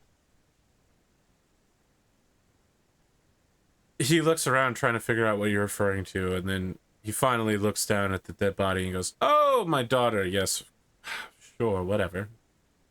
Normally I just throw them in the incinerator. That's amazing.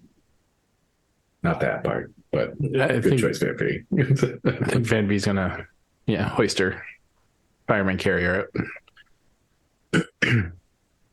Now I'm imagining a really sad song playing as the two of you walk back out of a For facility. sure. Yeah, Quentin would help. Yeah. As you're getting back on the Van-Vee, ship, this was we cut to a cowboy, tears streaking down his face through coal dust, as he goes, Damon Madge, I just can't be with you when you're like this. I have to go. I have to get on that ship, and I have to walk away from you, from every part of my life, because I'm a free man, and a free man can't be tied down, not even by the frontier. And then he turns and he walks on a very futuristic looking transport, despite the obviously, mid 1800s setting. And the woman goes, "Damn you. I loved you, you know that? I'm not going to cry any tears for you because I'm a strong, independent, frontier pioneer doctor."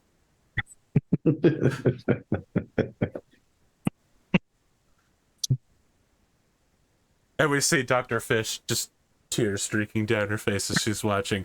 But the camera pulls back to cut through the outside of her door where two of you are bringing a body inside the ship to prepare for funeral rites. And again, that's gonna I think as soon as Van-Vee's like on the on-ramp or whatever you want to call it to get the ship, he's like, "Minerva, you here?" Yes, I'm here, Van-Vee. I was worried we lost you. Glad you're still here. It was disorienting, and I'm glad neither of you were harmed. I do have a measure of peace I didn't have previously. I believe that's something that you may understand, Captain. Things getting a little quieter. Things feel lonelier. Well, we'll get you another armature. Maybe that'll brighten your spirits.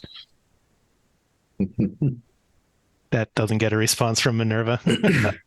Well, certainly not saying it, but he's trying to hint at we said we could build a new mech thing together. Quentin's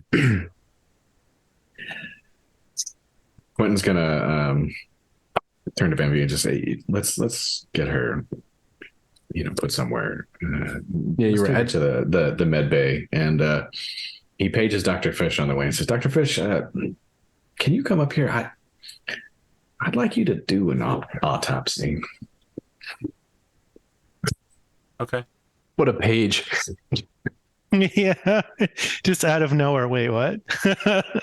Yep, and she's watching her frontier woman. She comes outside. It's very obvious she's been crying. And she, gets to work. You don't really have a proper medical bay. You've got an auto dock. So right. She uses some of her new tools rather shakily. Let's take a look at how she does. Oh, it's 2S6. Okay. Yeah, so she just, she says, "Well, this young woman appears to have been in good health, and her heart simply stopped." She was saying it seemed peaceful, at least.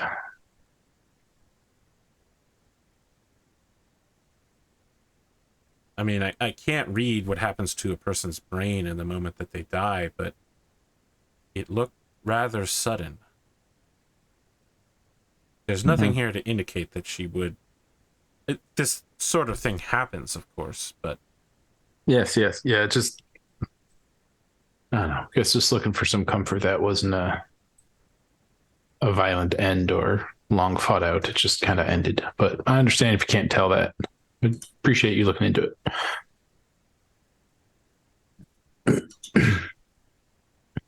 Quentin, where are we heading I think while you're in the... and try to go ahead. Is the captain there for the autopsy, or is it just Van-Vee? Oh yeah, Quentin's interested. This is she had psionic powers. He saw it. The whole thing was. Yeah. You'll get a ding in your earpiece. Yeah. Captain. Minerva. You will need to explain my absence. Oh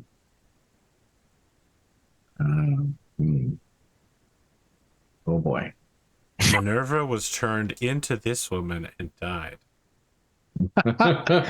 These sorts of things happen in space, Doctor. Why are you so confused? This is Minerva, and just gaslight the crap out of Dr. Fish. No, I mean Quentin's not going to broach the subject yet until she brings it up, right? He'll just say, "Oh, you just missed her. She was just up there." Oh, jeez. How long can you keep that up? That's Minerva doesn't want him to say. What else can he do? I mean, explain the absence. I mean, do you ask Minerva for ideas, or do you What's Minerva's going to leaving happen it to the you? first time you have an absolutely. all crew meeting to talk about upcoming goals? Yeah, he's certainly not going to have the conversation in this moment, though, over the autopsy.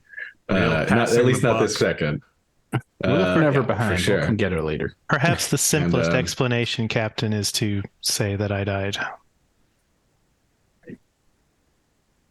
Oh, man, we are not. Oh my gosh, am I that good of an actor? You're asking Van-Vee to stop walking around and going, Minerva. Yeah, Quentin would wrap up his conversation with Dr. Fish and then circle up with Van-Vee to figure out how they're going to play this essentially, and have that as a private conversation. To Dr. Fish, while the autopsy's happening, he would want to reach out with his own psionic powers and just sort of see if there's anything metadimensionally about it that he can see that would explain anything interesting that is worth noting. And yeah. I mean, she doesn't remotely have the equipment to make any sort of metadimensional analysis on a. Oh, I mean, Quentin was just going to. So yeah, I guess there's nothing immediately psionically active or obvious as a after effect. I think she would be able to tell that this young woman was psionic. Okay, well, that's what I mean. Is Quentin was going to do the investigation from that side with his skill set. It would be medically obvious because there are pathways in the brain that would have damage to them, and there would be drugs in her blood screening that would indicate that she's taking. Yeah. Well, Quentin won't worry about it. No new information. I mean, she doesn't believe it's relevant to the autopsy, though. She just says, this one was psychic. Mm-hmm. All right. Real 1 in a million chance. What were the odds?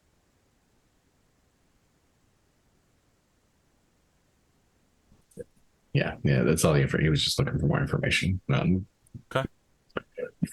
Well, what occurred? What do you want to do with the body? Proper burial, right? That's Van-Vee's, Mangle, and Quentin's on board 100%. So okay, you dig into the asteroid. It requires quite a bit of tools to make it work, and then cover it with the stardust that you have crunched up. It seems like such a pithy tomb for someone who was killed so shockingly and callously.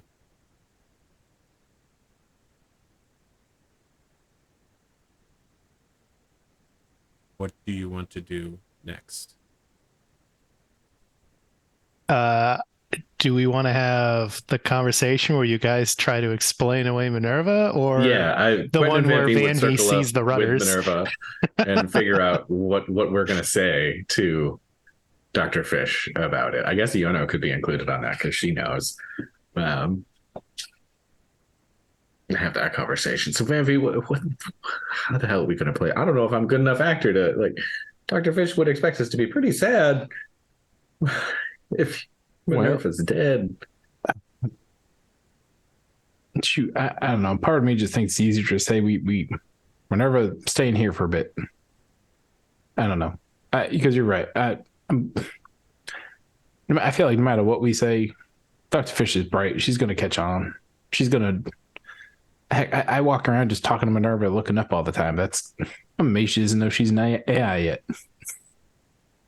Minerva, I know you're under some obligations not to say anything, but Dr. Fish, her only home is this ship at this point. I don't know if she's the biggest risk. I don't know, Dr. Fish. Well, I mean, the alternative is in the silence. There's obligations attached to the silence that I have elected to undertake, but they are my choice. The silence is my choice. And I don't know, Dr. Fish. That's a risk I would not like to take yet. Push on it then. So Minerva, would you say you know Dr. Canto now? Would you say you know her? I know her better than I did before. So you had a starting point, right? And you had to work towards possibly getting to know her. Is it not fair to try to open that up to Dr. Fish as well? I would not have chosen to tell Dr. Canto when she found out. Maybe later. I see. So you feel like your hand was forced in that matter? I suppose. And what about with Captain and I? Also forced? The circumstances of my discovery and rescue and the conversation we had necessitated giving you information I wouldn't have otherwise. Otherwise, I would still be where you found me. And I appreciate the support and discretion that the two of you have given me, despite the risk that I took that I didn't understand how to take. Well, Cap, I hate to say it, but I think the best next step to protect Minerva and ourselves might be to try to find another home for Dr. Fish. I'm not saying it's, something we proactively immediately try to do, but something convenient pops up. Well, you know what? That might be a good idea. Yeah, if nothing else. To be candid, at the very least, I plan to try to stay quiet about my nature until I am whole. There's a level of danger that I would be introducing myself and the two of you to by exposing myself, and this ship is not... It would be hard-pressed to protect you from some of those potential dangers. Well, let us know how we can help. For now, it is to continue the silence. And that's what we shall do. So I guess in terms of what we're going to tell Dr. Fish, safest bet, I guess, is that Minerva is staying here for a while. We can maybe, I don't know. Maybe we just buy her a few more seasons of whatever that show is she's always watching. Yeah, muted. Wait, now. Here's the full collection. So we originally got the current other titles you might like from, similar to what you want. We could try to swing by Astopol on the way back to Midipile. Got to get back there, Van-Vee, so you can see the family and check in. But what about Libera Mea Domine? There is a time sort of component to that. Yeah. I didn't hear any urgency. What about Van-Vee's other family behind the black hole? I mean, there's so many paths, so many places you could do. In the words of the poet Smosh Muth, so much to do, so much to see. So what's wrong with taking the back streets?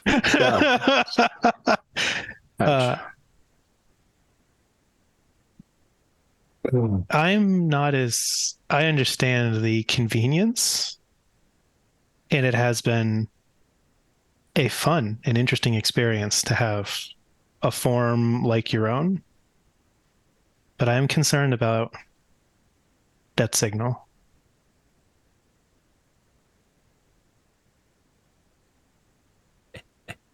I'm laughing because the party is separated in different directions now. I was going to be like, to negotiate. Let's just use split focus, split the ship into 3 directions. Not even remotely how that works. Voltron. You Voltron? The ship just splits it in 3 different parts and each of you pilots a different one? Well, I need to pilot 2 of them because I need to go to 2 different directions. Yeah, we need to split you. Yeah, we need to find a way to put Vandorn in another body so you guys can go. Oh, man. The 3rd direction is probably the hardest one to pilot, too. That's true. Yeah. So Midipile is pretty far away. It's like 3 jumps. Which sector? Sorry, which system was it that had the signal again? 0204? 0204. Yeah. Okay. And we have the jump from 0404 to 0204. Is that correct? You have the jump from 0300 to 0102. Yeah. 0102 to 0104 and 0104 to 0204. I was curious about that. Like, why can you not even attempt 0102 to 0204 without You could router? certainly attempt it, but It's harder. this guy did not do that. Because when you said it, I was like, there's a reason for this. I just don't know what it is. I mean, the answer is that he's following a set circuitous path when he's picking up and dropping things off. There you go. He goes this way and then that way. There is. I understand you wish to also go to the Naval Academy.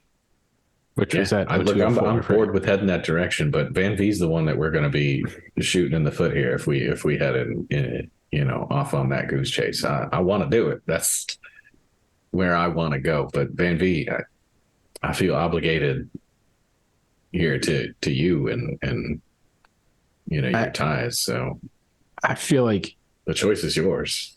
I at the there's no such thing as video conferencing unless you're in the same system. I feel like I gotta have a conversation with my family, and it can't just be through a message. I mean, I feel like we have done so much and learned so much that has put my family in danger, and they have no idea.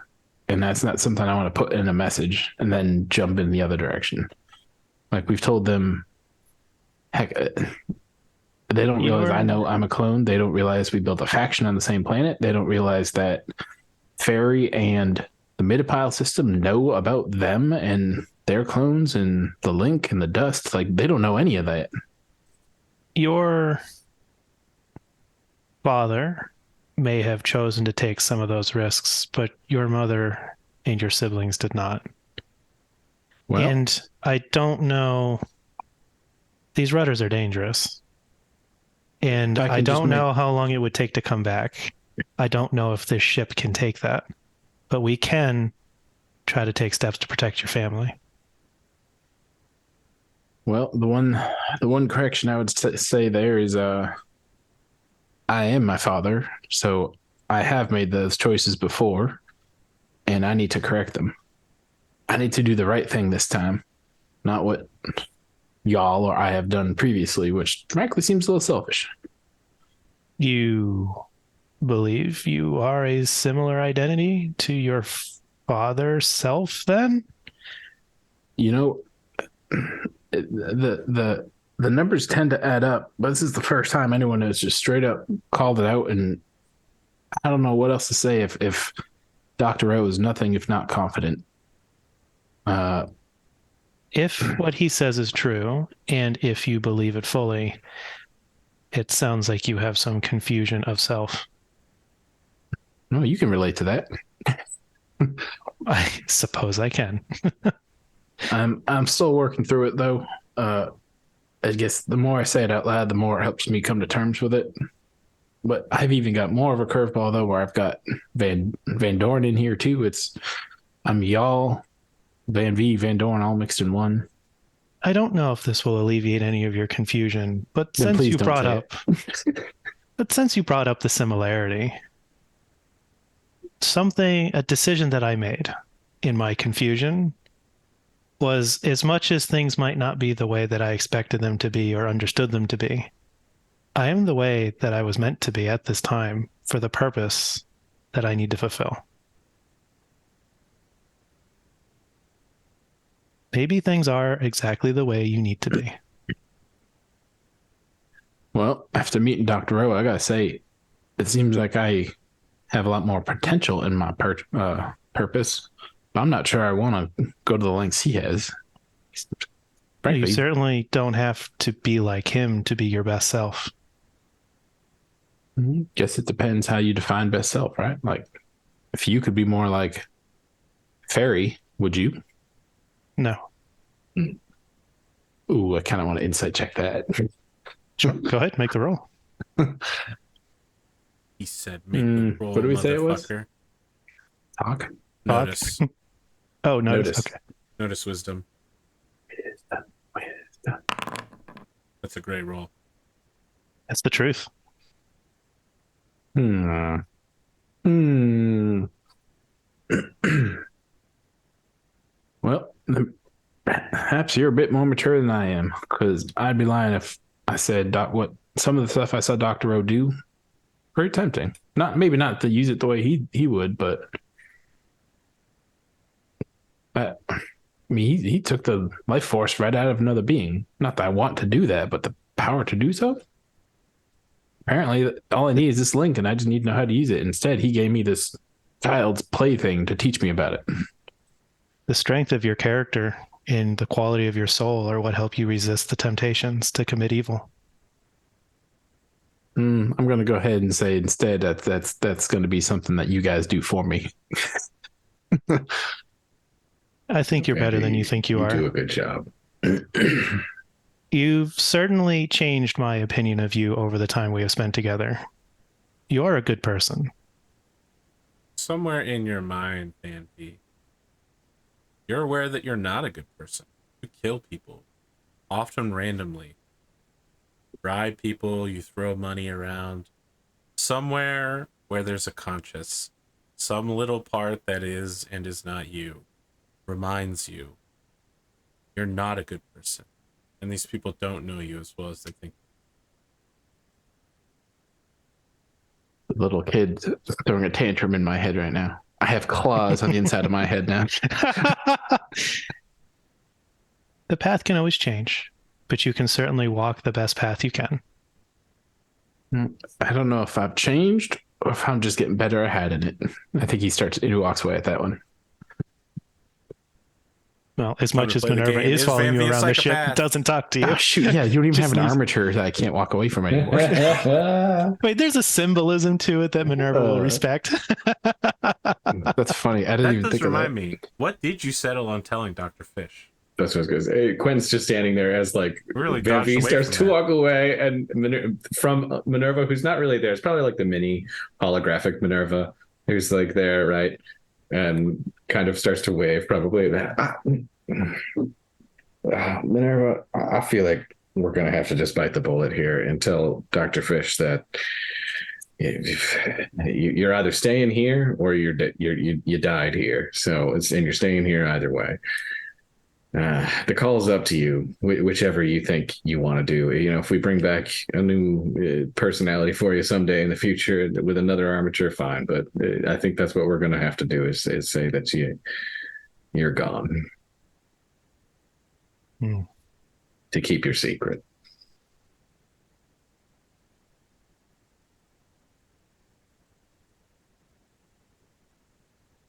Is that? I suppose for now, since you're concerned about lying and it seems like there's a lot of indecision on this, your answer could merely be that you're not ready to talk about what happened to MINERVA. And I will make a more concerted effort to evaluate Dr. Fish. I can roll with that. I think she can as well.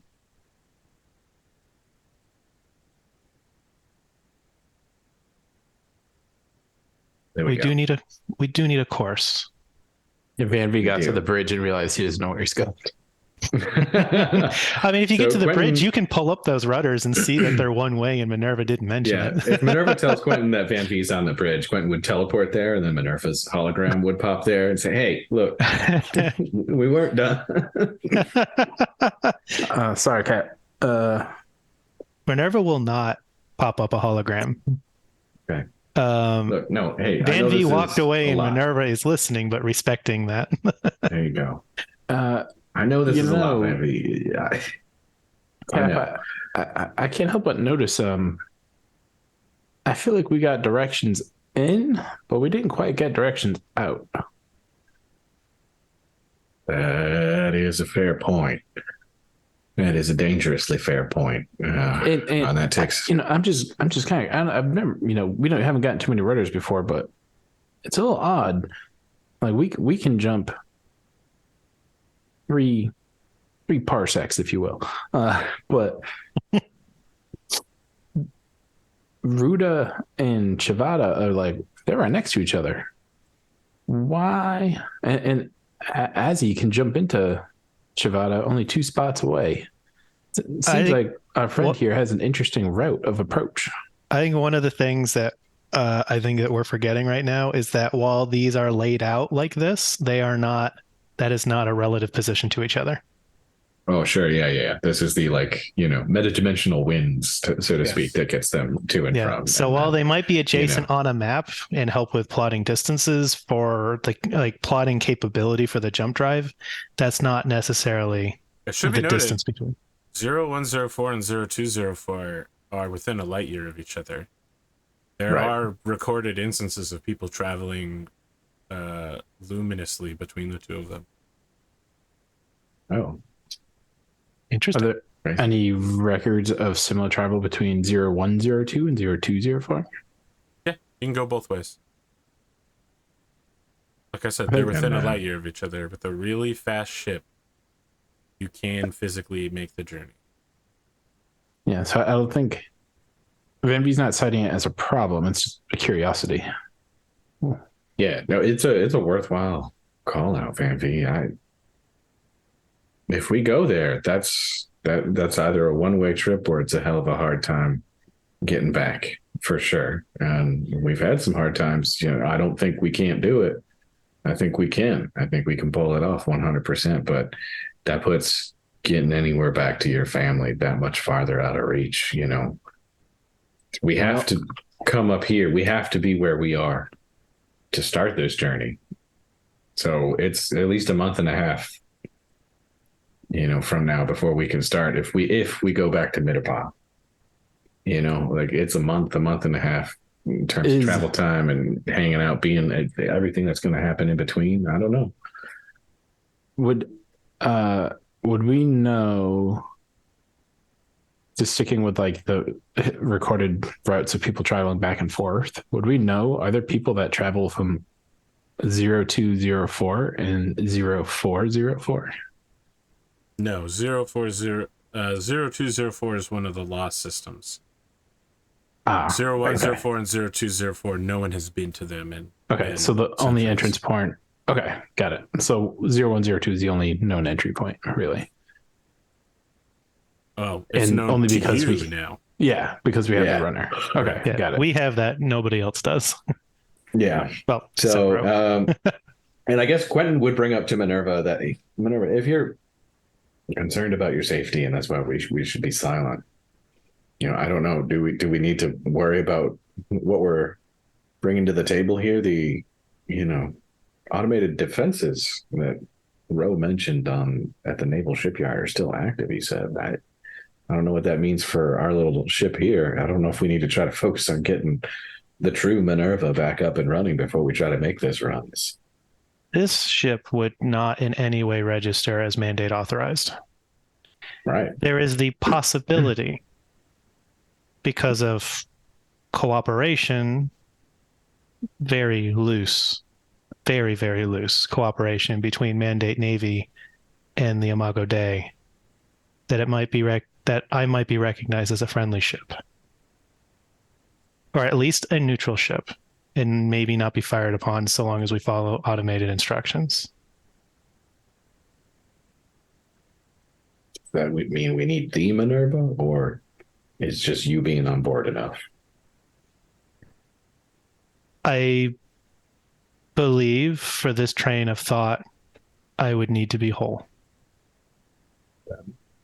Maybe that's our reason for putting this one on the shelf until you are.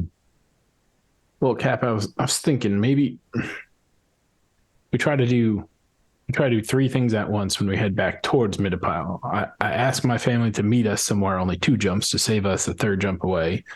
We pick a planet that we could drop off Dr. Fish, find her a home, and maybe try to find MINERVA a new armature. I don't know if one planet could satisfy all 3 of those, but one system actually does satisfy all 3 of those. Yeah. It's the last one came from there. So from Jace. Oh, that's where he's from. You're right. I was just going through. I was like, tech level 2. Probably not. But if that's true, that's where he's from. Okay. And MINERVA was already talking about figuring out the necessary supply lines for setting up a clinic which Dr. Sure. Fish could certainly hands-on set up. Minerva does express an interest in speaking to your family about getting supplies transported there. Yeah, I mean, I think we, out of character, I suppose, feels like we set a lot up by going to Astapel first. I like it. Yeah, I know. I think that's. Wait, nope. AP just smirked. We're going directly to Shavada. No. Don't try to read those. The expressions are always Control Z. We could go to Midapile, talk to your family, and then go to Astapel. I think Astapel can be on the way either way. The only other place that Quentin would consider trying to get folks to stop is Lita. So I was thinking maybe Lita too. They're both of them we could do in 2 jumps. You know what? 3 jumps. Amusingly, we've just opened up going to Lita because there's no body for the telepath to know is it real. That's really funny. So that would mean Minerva can't meet your family unless you bring them aboard the ship. You'd have to get an armature. That means that either or we go before we get the armature. Sardahlade or any of the pirate planets. Yeah, I don't know about that. You're not getting an armature there. Well, you could probably get an armature on Omura 9. It would be very expensive. I don't know if we should go to Omura 9. Wow, we can fly under the banner of the that was a one-time deal, and I'm pretty sure we're not getting another one of those. Can you imagine if we show up and say we're flying under? There's somebody that we got to support somehow. He's the only one. I mean, aside from anything else going on, we know there's a drug war going on, and we know that is, a place full of pirates and criminals. So that's dangerous. Well, Chat says your mom's waiting for you, Van-Vee. Say it again. Chat says your mom is waiting for you. What? Yeah. Your mom. Your real mom. Grace. Yep. You're forgetting all about her to go rush after dad, huh? Making some real choices here. I believe it's rush after myself, but oh jeez. Chasing your own tail. There's some real psychology, the chasing after yourself rather than going to see your mother. It's interesting. I'll let the armchairs figure that one out. A delay in trying to find your wife, mom. Wife, mom. That's a terrible right. Oh gosh. Yeah, this is gonna get weirder before it gets settled. We're past Luke and Leia here. We're in new territory. I don't know, especially if Allie is the sister. What's the brother? Zach. Especially if Zach is also me. I mean, you would know whether or not he looked uncannily like you or not. He did look pretty similar to me and to y'all. Well, maybe he is, maybe he isn't. Your sister certainly can't be a clone of you. Ish. There's at least some, even if she is a clone, there's at least some change to it. So they call that an upgrade. To head to Astapel and summon your family to meet you there to have a meeting with them. That's what Van-Vee's leaning towards, but he'd be totally open to Lita as well if that's what the captain would rather. Yeah. I am sorely tempted to go to Lita, just because I think that there's some interesting stuff that can happen there. For sure. You're going to Lita? Would Lita be as this? I guess Van-Vee's asking this to Quentin. Would his family be safe on Lita? Like, he doesn't know anything about Lita other than psionics. Yeah, I mean, I can't think of any I guess it can't think of any reason why a man full of secrets might not feel safe on a planet full of psychics. Full of psionics. Well, that's that. I can think of reasons that he would feel unsafe, but I can't think. Yeah, would they go there? That's an open question. Yeah, fair. Mm-hmm. I actually need an answer right now, whether you're going to Lita or Astapel. Why don't I'll send the message, say meet on Astapel, and we can go to Lita first and then do Astapel after. I mean, it's one jump. All right. I want to remind you, as I mentioned at the very beginning of this episode, that this scene was written. It was the first thing I wrote after our episode 0. Be Astapel. Just one last thing before we do that then, because it sounds like that's going to be a good closing. The intercepted link data about Grace. Van-Vee, while we're in drill, will find a data packet left for him that he can open up with that intercepted information, including the movies. Some of your mom's movies. Van-Vee would. That's interesting, because I was going to say, while we're in drill space, he's probably going to try to play with the kindergarten thing. But if he sees that data pack up, you'd see him put like the kindergarten thing down and then pick up a tablet and start watching the movies. I have a really significant question for you, Van-Vee. Uh-oh. Do you consider 0700 and Grace Vantis to be your homeworld? Or do you consider Midapile and Y'all and Sophie to be your homeworld?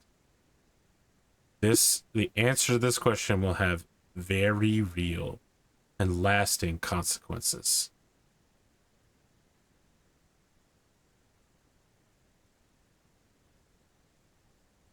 Oh, right. No coaching for me then. Not even going to ask leading questions. I think, I just think given where, so clearly when we left Midapile, 100% would have been Midapile. At this point, after meeting enough people, learning enough about the clones, being told you're basically, you're Y'all, you're not you. Y'all is X year, like super old and came from the dust planets. I feel like the internal struggle probably says like 51% towards 700, 49% Midapile. He's leaning towards dust. You are mesmerized watching your wife/mother's acting then. There is a undeniable charm that draws you to her that makes it hard to look away from the screen.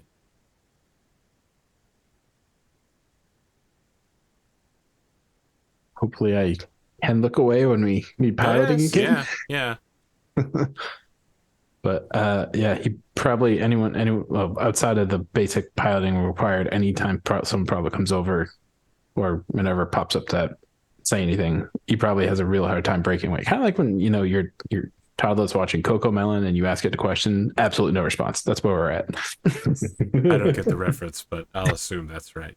I mean, MINERVA is going to basically leave you alone unless summoned. And since you've clearly got a lot to think about, and you did do the walk away, and MINERVA, depending on your level of obsession with it, has no problem doing basic piloting duties and just letting you neglect them if you forget them or you're obsessed out of them.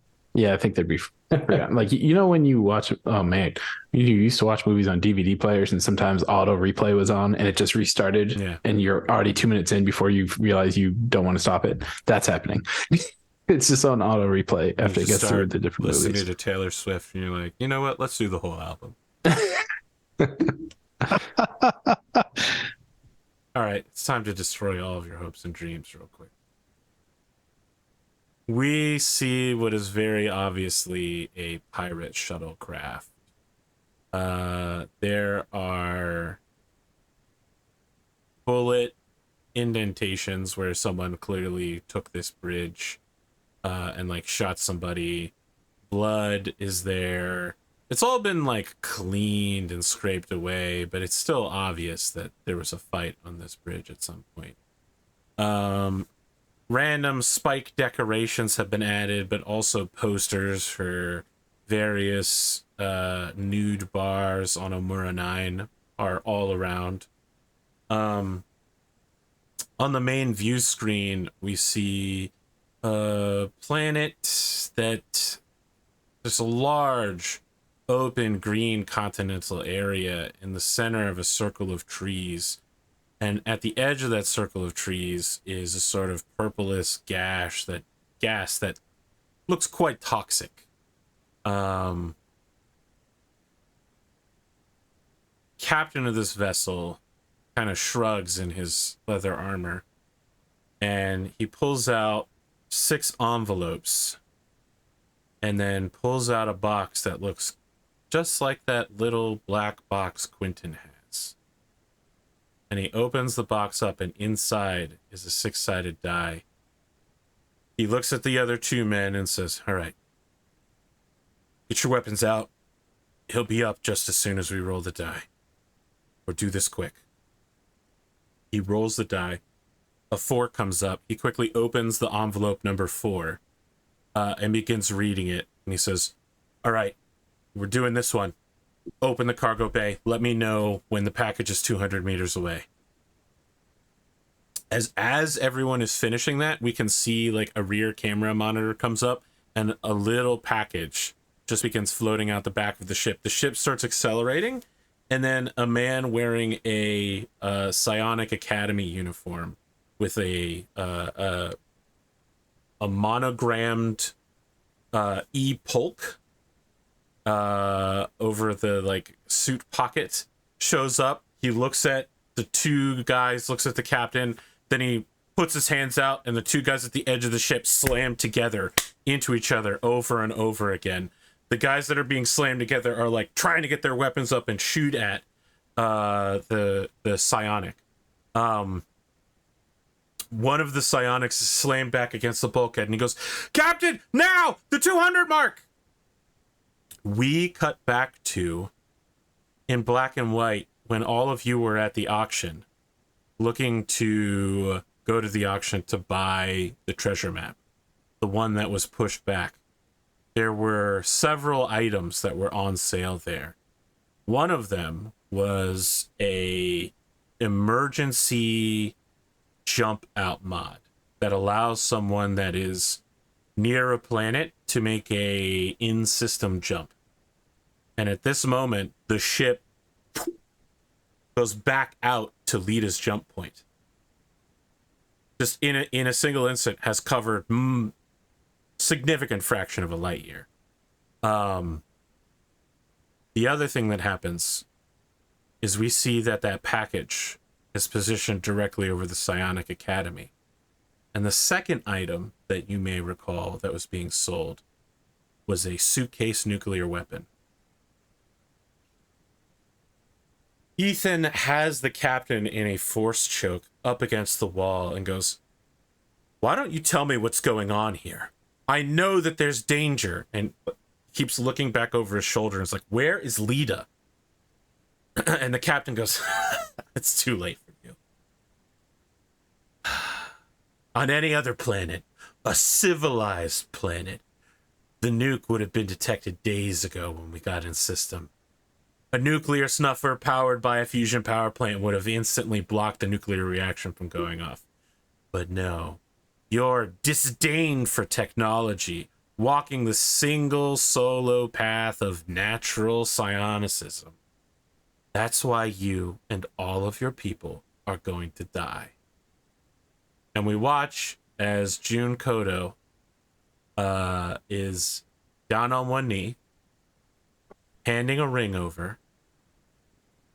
Then there's just kind of a brilliant white flash. And then there's kind of a shadow of 2 people on the ground. And everything in the area is burned. We get a view from Lita of just an expanding circle of red fire. As thousands of psionics have been killed in but a few moments. Ethan Polk, shocked, just drops the psionic power holding the captain in place. The captain says, look, man, it's just business. It's not personal. And then with his left hand, hits him with a stunner. Ethan's like, gah, gah, gah, gah, gah, gah, gah, gah, gah. As Ethan is suffering his final moments of life, the captain pulls out a massive knife and says, look, I'm just in it for the paycheck. I don't hate your people. But Mark Marino says hello, and then just starts knifing Ethan in the stomach over and over again before sawing his head off. Taking the head and walking it over to the monitor, so with whatever oxygen and sight is left in the body, he can watch his planet die. And hey, that's the end of season 1, guys.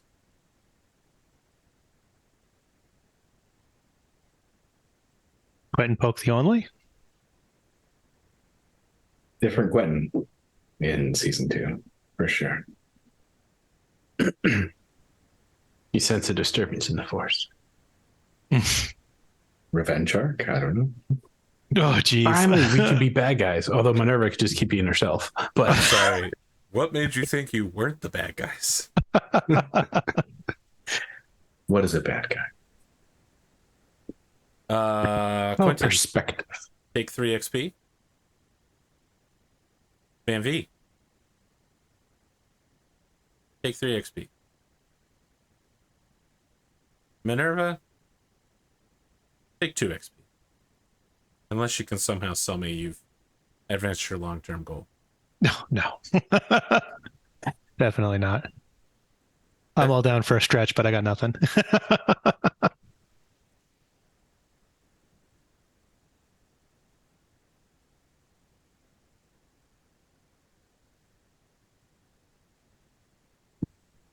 Well, it's been a season. It's also been an episode. This episode did not go at all where I thought it was going to go when it started. Feel like we might want to take a minute to talk about everything that happened.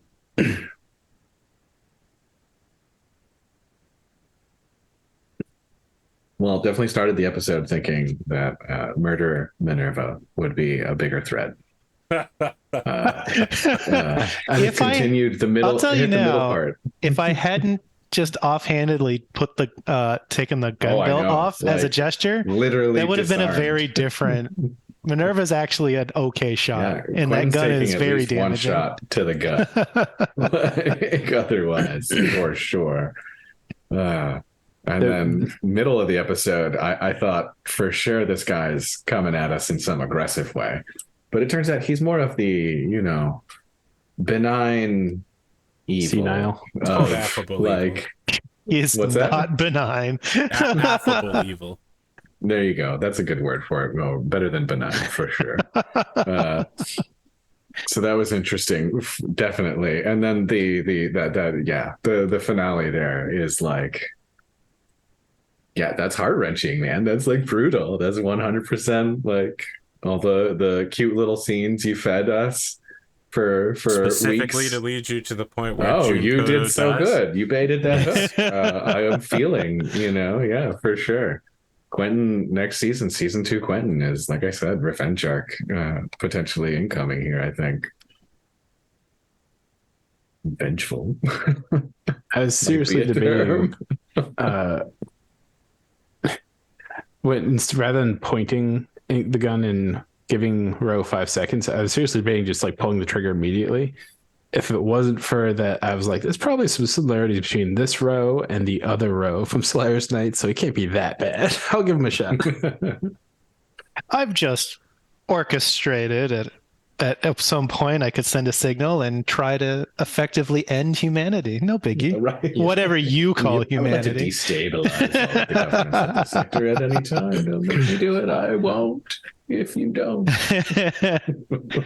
I think good interaction for all of us with Roe, though. Like, I feel like he knew enough about all of us to be dangerous and to keep us on the hook before we left. Well, that was what's funny there, right? Like, out of it, he didn't know basically anything about you guys or Minerva. You guys just showed up and he was like, welcome to my house. Blam. Well, that was interesting. Like, he didn't really know hardly anything. He just figured out you had a link. So, like... Well, the one thing we do know is that, at least about murder Minerva, is that whatever it was, it was triggered by being there. Mm-hmm. And we haven't had a conversation yet about Minerva. So Minerva doesn't really understand what happened there. Heard you say, like, that's not Minerva, and then an explosion, and that's basically all Minerva knows. Yeah. I think Minerva with the helper AI and re-meeting the space trucker friend, Mhm. um, and trying to stay the path, and then having the the demon leave. I think Minerva's feeling particularly righteous. So I think we're probably going to see more of a reconnect with, now that Minerva feels like it's fought a demon and survived, probably a bigger emphasis on trying to reconnect with the church now. Okay. Yep, that's what they say. Those whom the gods would destroy, first they make bride.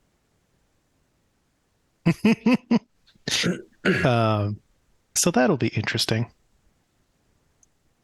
I think eventually, after Van-Vee gets his own shit sorted out, he's going to ask Quentin about the whole Sunblade thing, because he hasn't really heard that at all until this, and it seemed like a pretty serious endeavor. But I'm curious. Season 2, Sunblade Zach just shows up. Oh, I'm man. here to rescue you. Aren't you a little short to be a Sunblade? Sunblade, Zach, and Slicer come zooming in. It's the helmet. It's me, Slicer. Oh man, a return of Slicer. I have some really unfortunate things to tell you about Slicer. Who's on the pirate ship? No, I was expecting the captain to be Slicer, but you may remember at the beginning of the episode, Mark Marino was like, put these personnel out. He's eliminating all the psychics on Omura 9. Yeah. Gotcha. And Slicer was a diet psychic. He was. And a local. Yeah. Yep. Just think, if we had hired him, he might still be alive.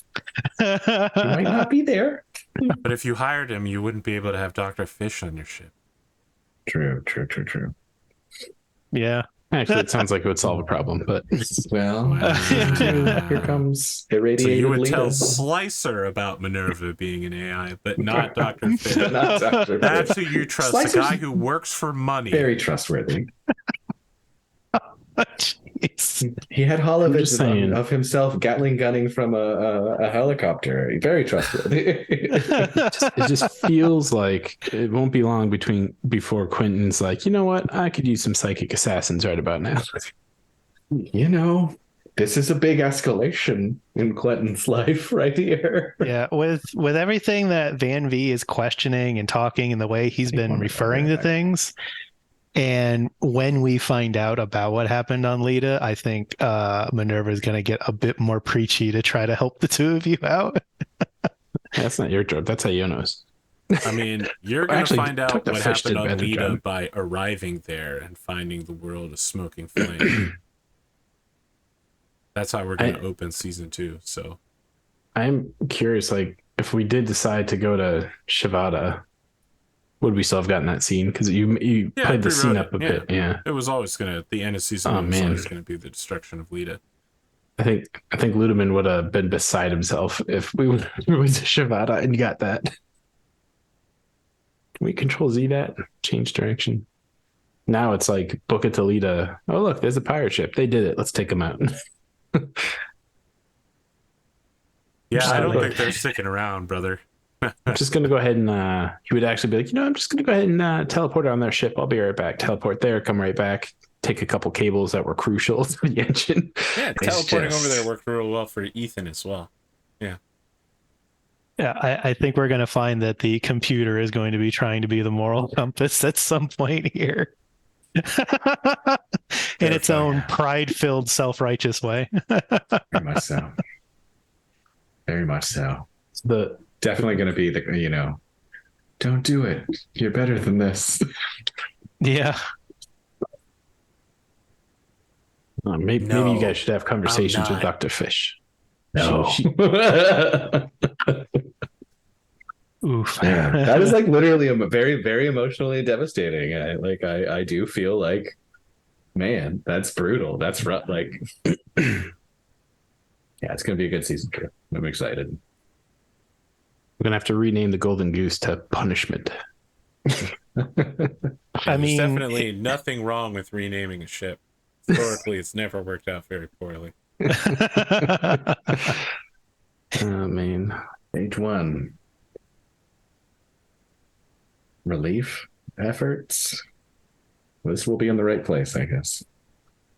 We have an unfortunately recently experienced mass casualty God. expert. Yeah. Yep.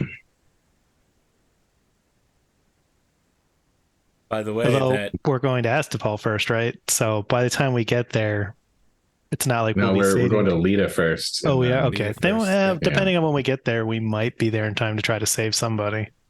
Yeah, who knows? I want to brag for a second because, again, in the opening scene, Mark was talking about shorting feed. He's shorting capybara feed because you can't get it anymore. The market's about to massively collapse. Also, you can't get psionic drugs anymore. Oh, that's what he was doing. Hmm. Yeah, he's about to make a shit ton of money watching the market fall apart. Somebody wants to win a drug war. Well, as we just learned, the enemy of my enemy is my friend. Maybe we should go see Carlita. I mean, no, legit. Supporting him over the other guy is definitely a valid strategy in this scenario. Convincing MINERVA that we should The two-party get involved in a drug war. Yeah. Well, that's what you created a faction for, right? Not quite. We're gonna have some interesting inter-party personal problems. For sure. Wow, it's incredible. It's so weird how it all worked out like that. Almost like Who would magic. have thought? Who would have thought that people with different beliefs would Get have back behind the curtain. Stop it. It's crazy Shoot. how all of your backstories have become interrelated by actions that have consequences. That foreshadowing. Wow, it's totally wild. Here's Van-Vee trying to be patient, trying to give a proper burial after Dr. Fish's big speech last week. It's all going to go right to shit. Yeah. Well, let me ask. What was your favorite moment of this season? Jesus. Whole season. Oh, Got one big season to look at. For my man. character or for Favorite me as moment? in an audience type role? I'll take either. Answer, you know? Meeting the 10th there. I enjoyed that scene a great deal. It was super interesting. And I enjoyed the dangling uncertainty of the consequences involved. You haven't been back to a black hole system since then, so. So true. The transhuman interface. Ah. I was going to pick That that too, whole actually. thing. Yeah, that was We great. stumbled our way into so much stuff so quickly, it blew all of our characters' minds. Yeah. Yeah, I was going to pick that too, actually. I was like, well, as I think my favorite character that we met that I liked interacting was probably Jace. But He was in I'm really sad that I did not go meet Jace. Estopel's come back up. But I think the best like experience overall, like in just in terms of prize, but something I never ever would have like predicted was that basically everything that happened on Ferry, start to finish. It was great. That's crazy. And it had the best joke of the whole series so far. 7, 8, 9. Oh, It was well played. Thank you. I think that was I- also the first point that MINERVA had any real self-doubt. There was there's a challenge. I'm trying to face this challenge, but it'll be okay. I got to do what I got to do and figure it out. And then having the whole conversation in there, and the MINERVA was like, well, that just took my entire pillar of strength I was operating from and called that into question. I have no idea anymore. Maybe I am a danger. I don't know. What I like is that you've thrown out a bunch of theories throughout the season, and one of your theories was, I might be an AI designed by another AI, and I was like, ooh, too close to the truth. Yeah. As we got more information, I no. tried to just spitball things just because I like to do that and try to think ahead. I mean, And that one yeah. was 100% correct. So, Which AI? yeah, Great I mean, question. there's, Which AI? yeah, Who's MINERVA your has daddy? to, Minerva has to come to terms with that. Hasn't really had the time to sit and reflect on it yet, but yeah. What? Minerva's going to end up trying to lean into the righteous I banished a demon thing to compensate for the oh god, my existence is fake. So it'll be interesting. When Quentin asked Dr. Rowe, like, name 2 humans, and his answer was context. I didn't follow that. Context is one of the AIs. And he named him as a human? Yeah. Her as a human? Yep. Anything pre-scream, basically. Any Context in Jace. Pre-scream. I did pick up on that. That was interesting. Yeah. I picked up on the name. I didn't know it was human an to AI. him, technically, somehow. Yep, context is one of the 5. I originally thought context was going to play a much bigger role in this campaign, but you've just missed her several times. Really? Oh. So if I remember right, context is the one that likes to contract being taken around places, right? Yes. Since it's forever ago, was the student transfer to Lita, was that context? Yes. Okay. That was an opportunity to go to Lita and see it in its full glory. I'm so sad. I had that lingering suspicion for the whole season, and I was like, I didn't pay for those cards. I'll wait till the season finale when we go to shuffle the deck. I didn't think the consequences would be this severe. Or Lita. Look, my man's biggest competition on station is a woman who claims that she's the leader of the anti-psionic movement. He's about to prove who the real leader of the anti-psionic movement is. Yes. By not only eliminating their psionic academy, but removing their ability to get psionic drugs and ensuring their entire extinction. But he's just doing it for business. He can't make money in the drug game without doing this. It's just business. It's not personal, Quentin. Maybe that much more important that we find that academy to try to save people from New burning out supply. Psychics. It's crazy. You're going in the totally wrong direction for that. Yep. We're gonna have to try to see if we can figure out how long the current supply lines can last, and how long before those people who no longer have them start burning out. Almost immediately after they're gone. So real bad. Yeah, Quentin's real in bad. an immense amount of danger that he won't know until he shows up in system. Yep. You're like, yep, I'm in trouble. It's gonna be a fun one. Yeah, I really escalated the world building here. Mm-hmm. Yeah, it sounds like we have immediate enough issues that we will not be time skipping far enough to make Minerva whole. Yeah. Hey, listen, guys. You know how JRPGs start, right? You open up, you try to salvage a ship. By the end of it, you're killing God. So that's how it works. Yeah. All you have to do is kill God by the end of the campaign. Yeah, so all we need is a Sunblade. Zach, all you need is a Sunblade. Just one. There's no way that could ever backfire for you at all. Yeah. I was holding back on posting Pirates of the Caribbean GIFs when he was talking about the key to human life. And I was like, oh, the chalice from Ponce de Leon? Yeah, one person drinks it and kills the other. Oh, I borrowed Jador from Babylon 5 season 1 episode 6, Deathwalker. Okay. For sure. That's the name. That's Deathwalker's actual name is Jador. 100% referential. Yep. She creates a gun that when you shoot somebody, it's a serum that you extract it from a living body and it gives you their life force. And then she offers to sell it to the leaders of all of the governments to ensure that everyone will be stuck in eternal warfare forever as revenge for blaming her people for a war. She wanted all the people who claimed to be better than her, to be stuck warring eternally against their own people, killing and harvesting. It was a pretty sick plan, man. I just decided to borrow it wholesale. I wanted to drop a line as a reference to be like, hey, I got it, but I don't remember any of the specific lines. Sure. Great show. I mean, it was really bold to just come out and say it's a J'adore. It kind of gives away the whole deal, if you know what I'm...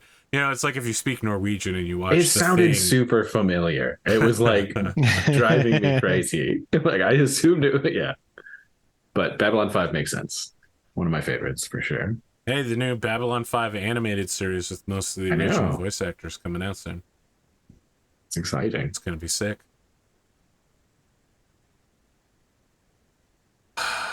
Well, friends, any closing thoughts before we wrap this one up? Another freaky episode where I did some weird shit and we all got real dirty down there in the mud having to moralize.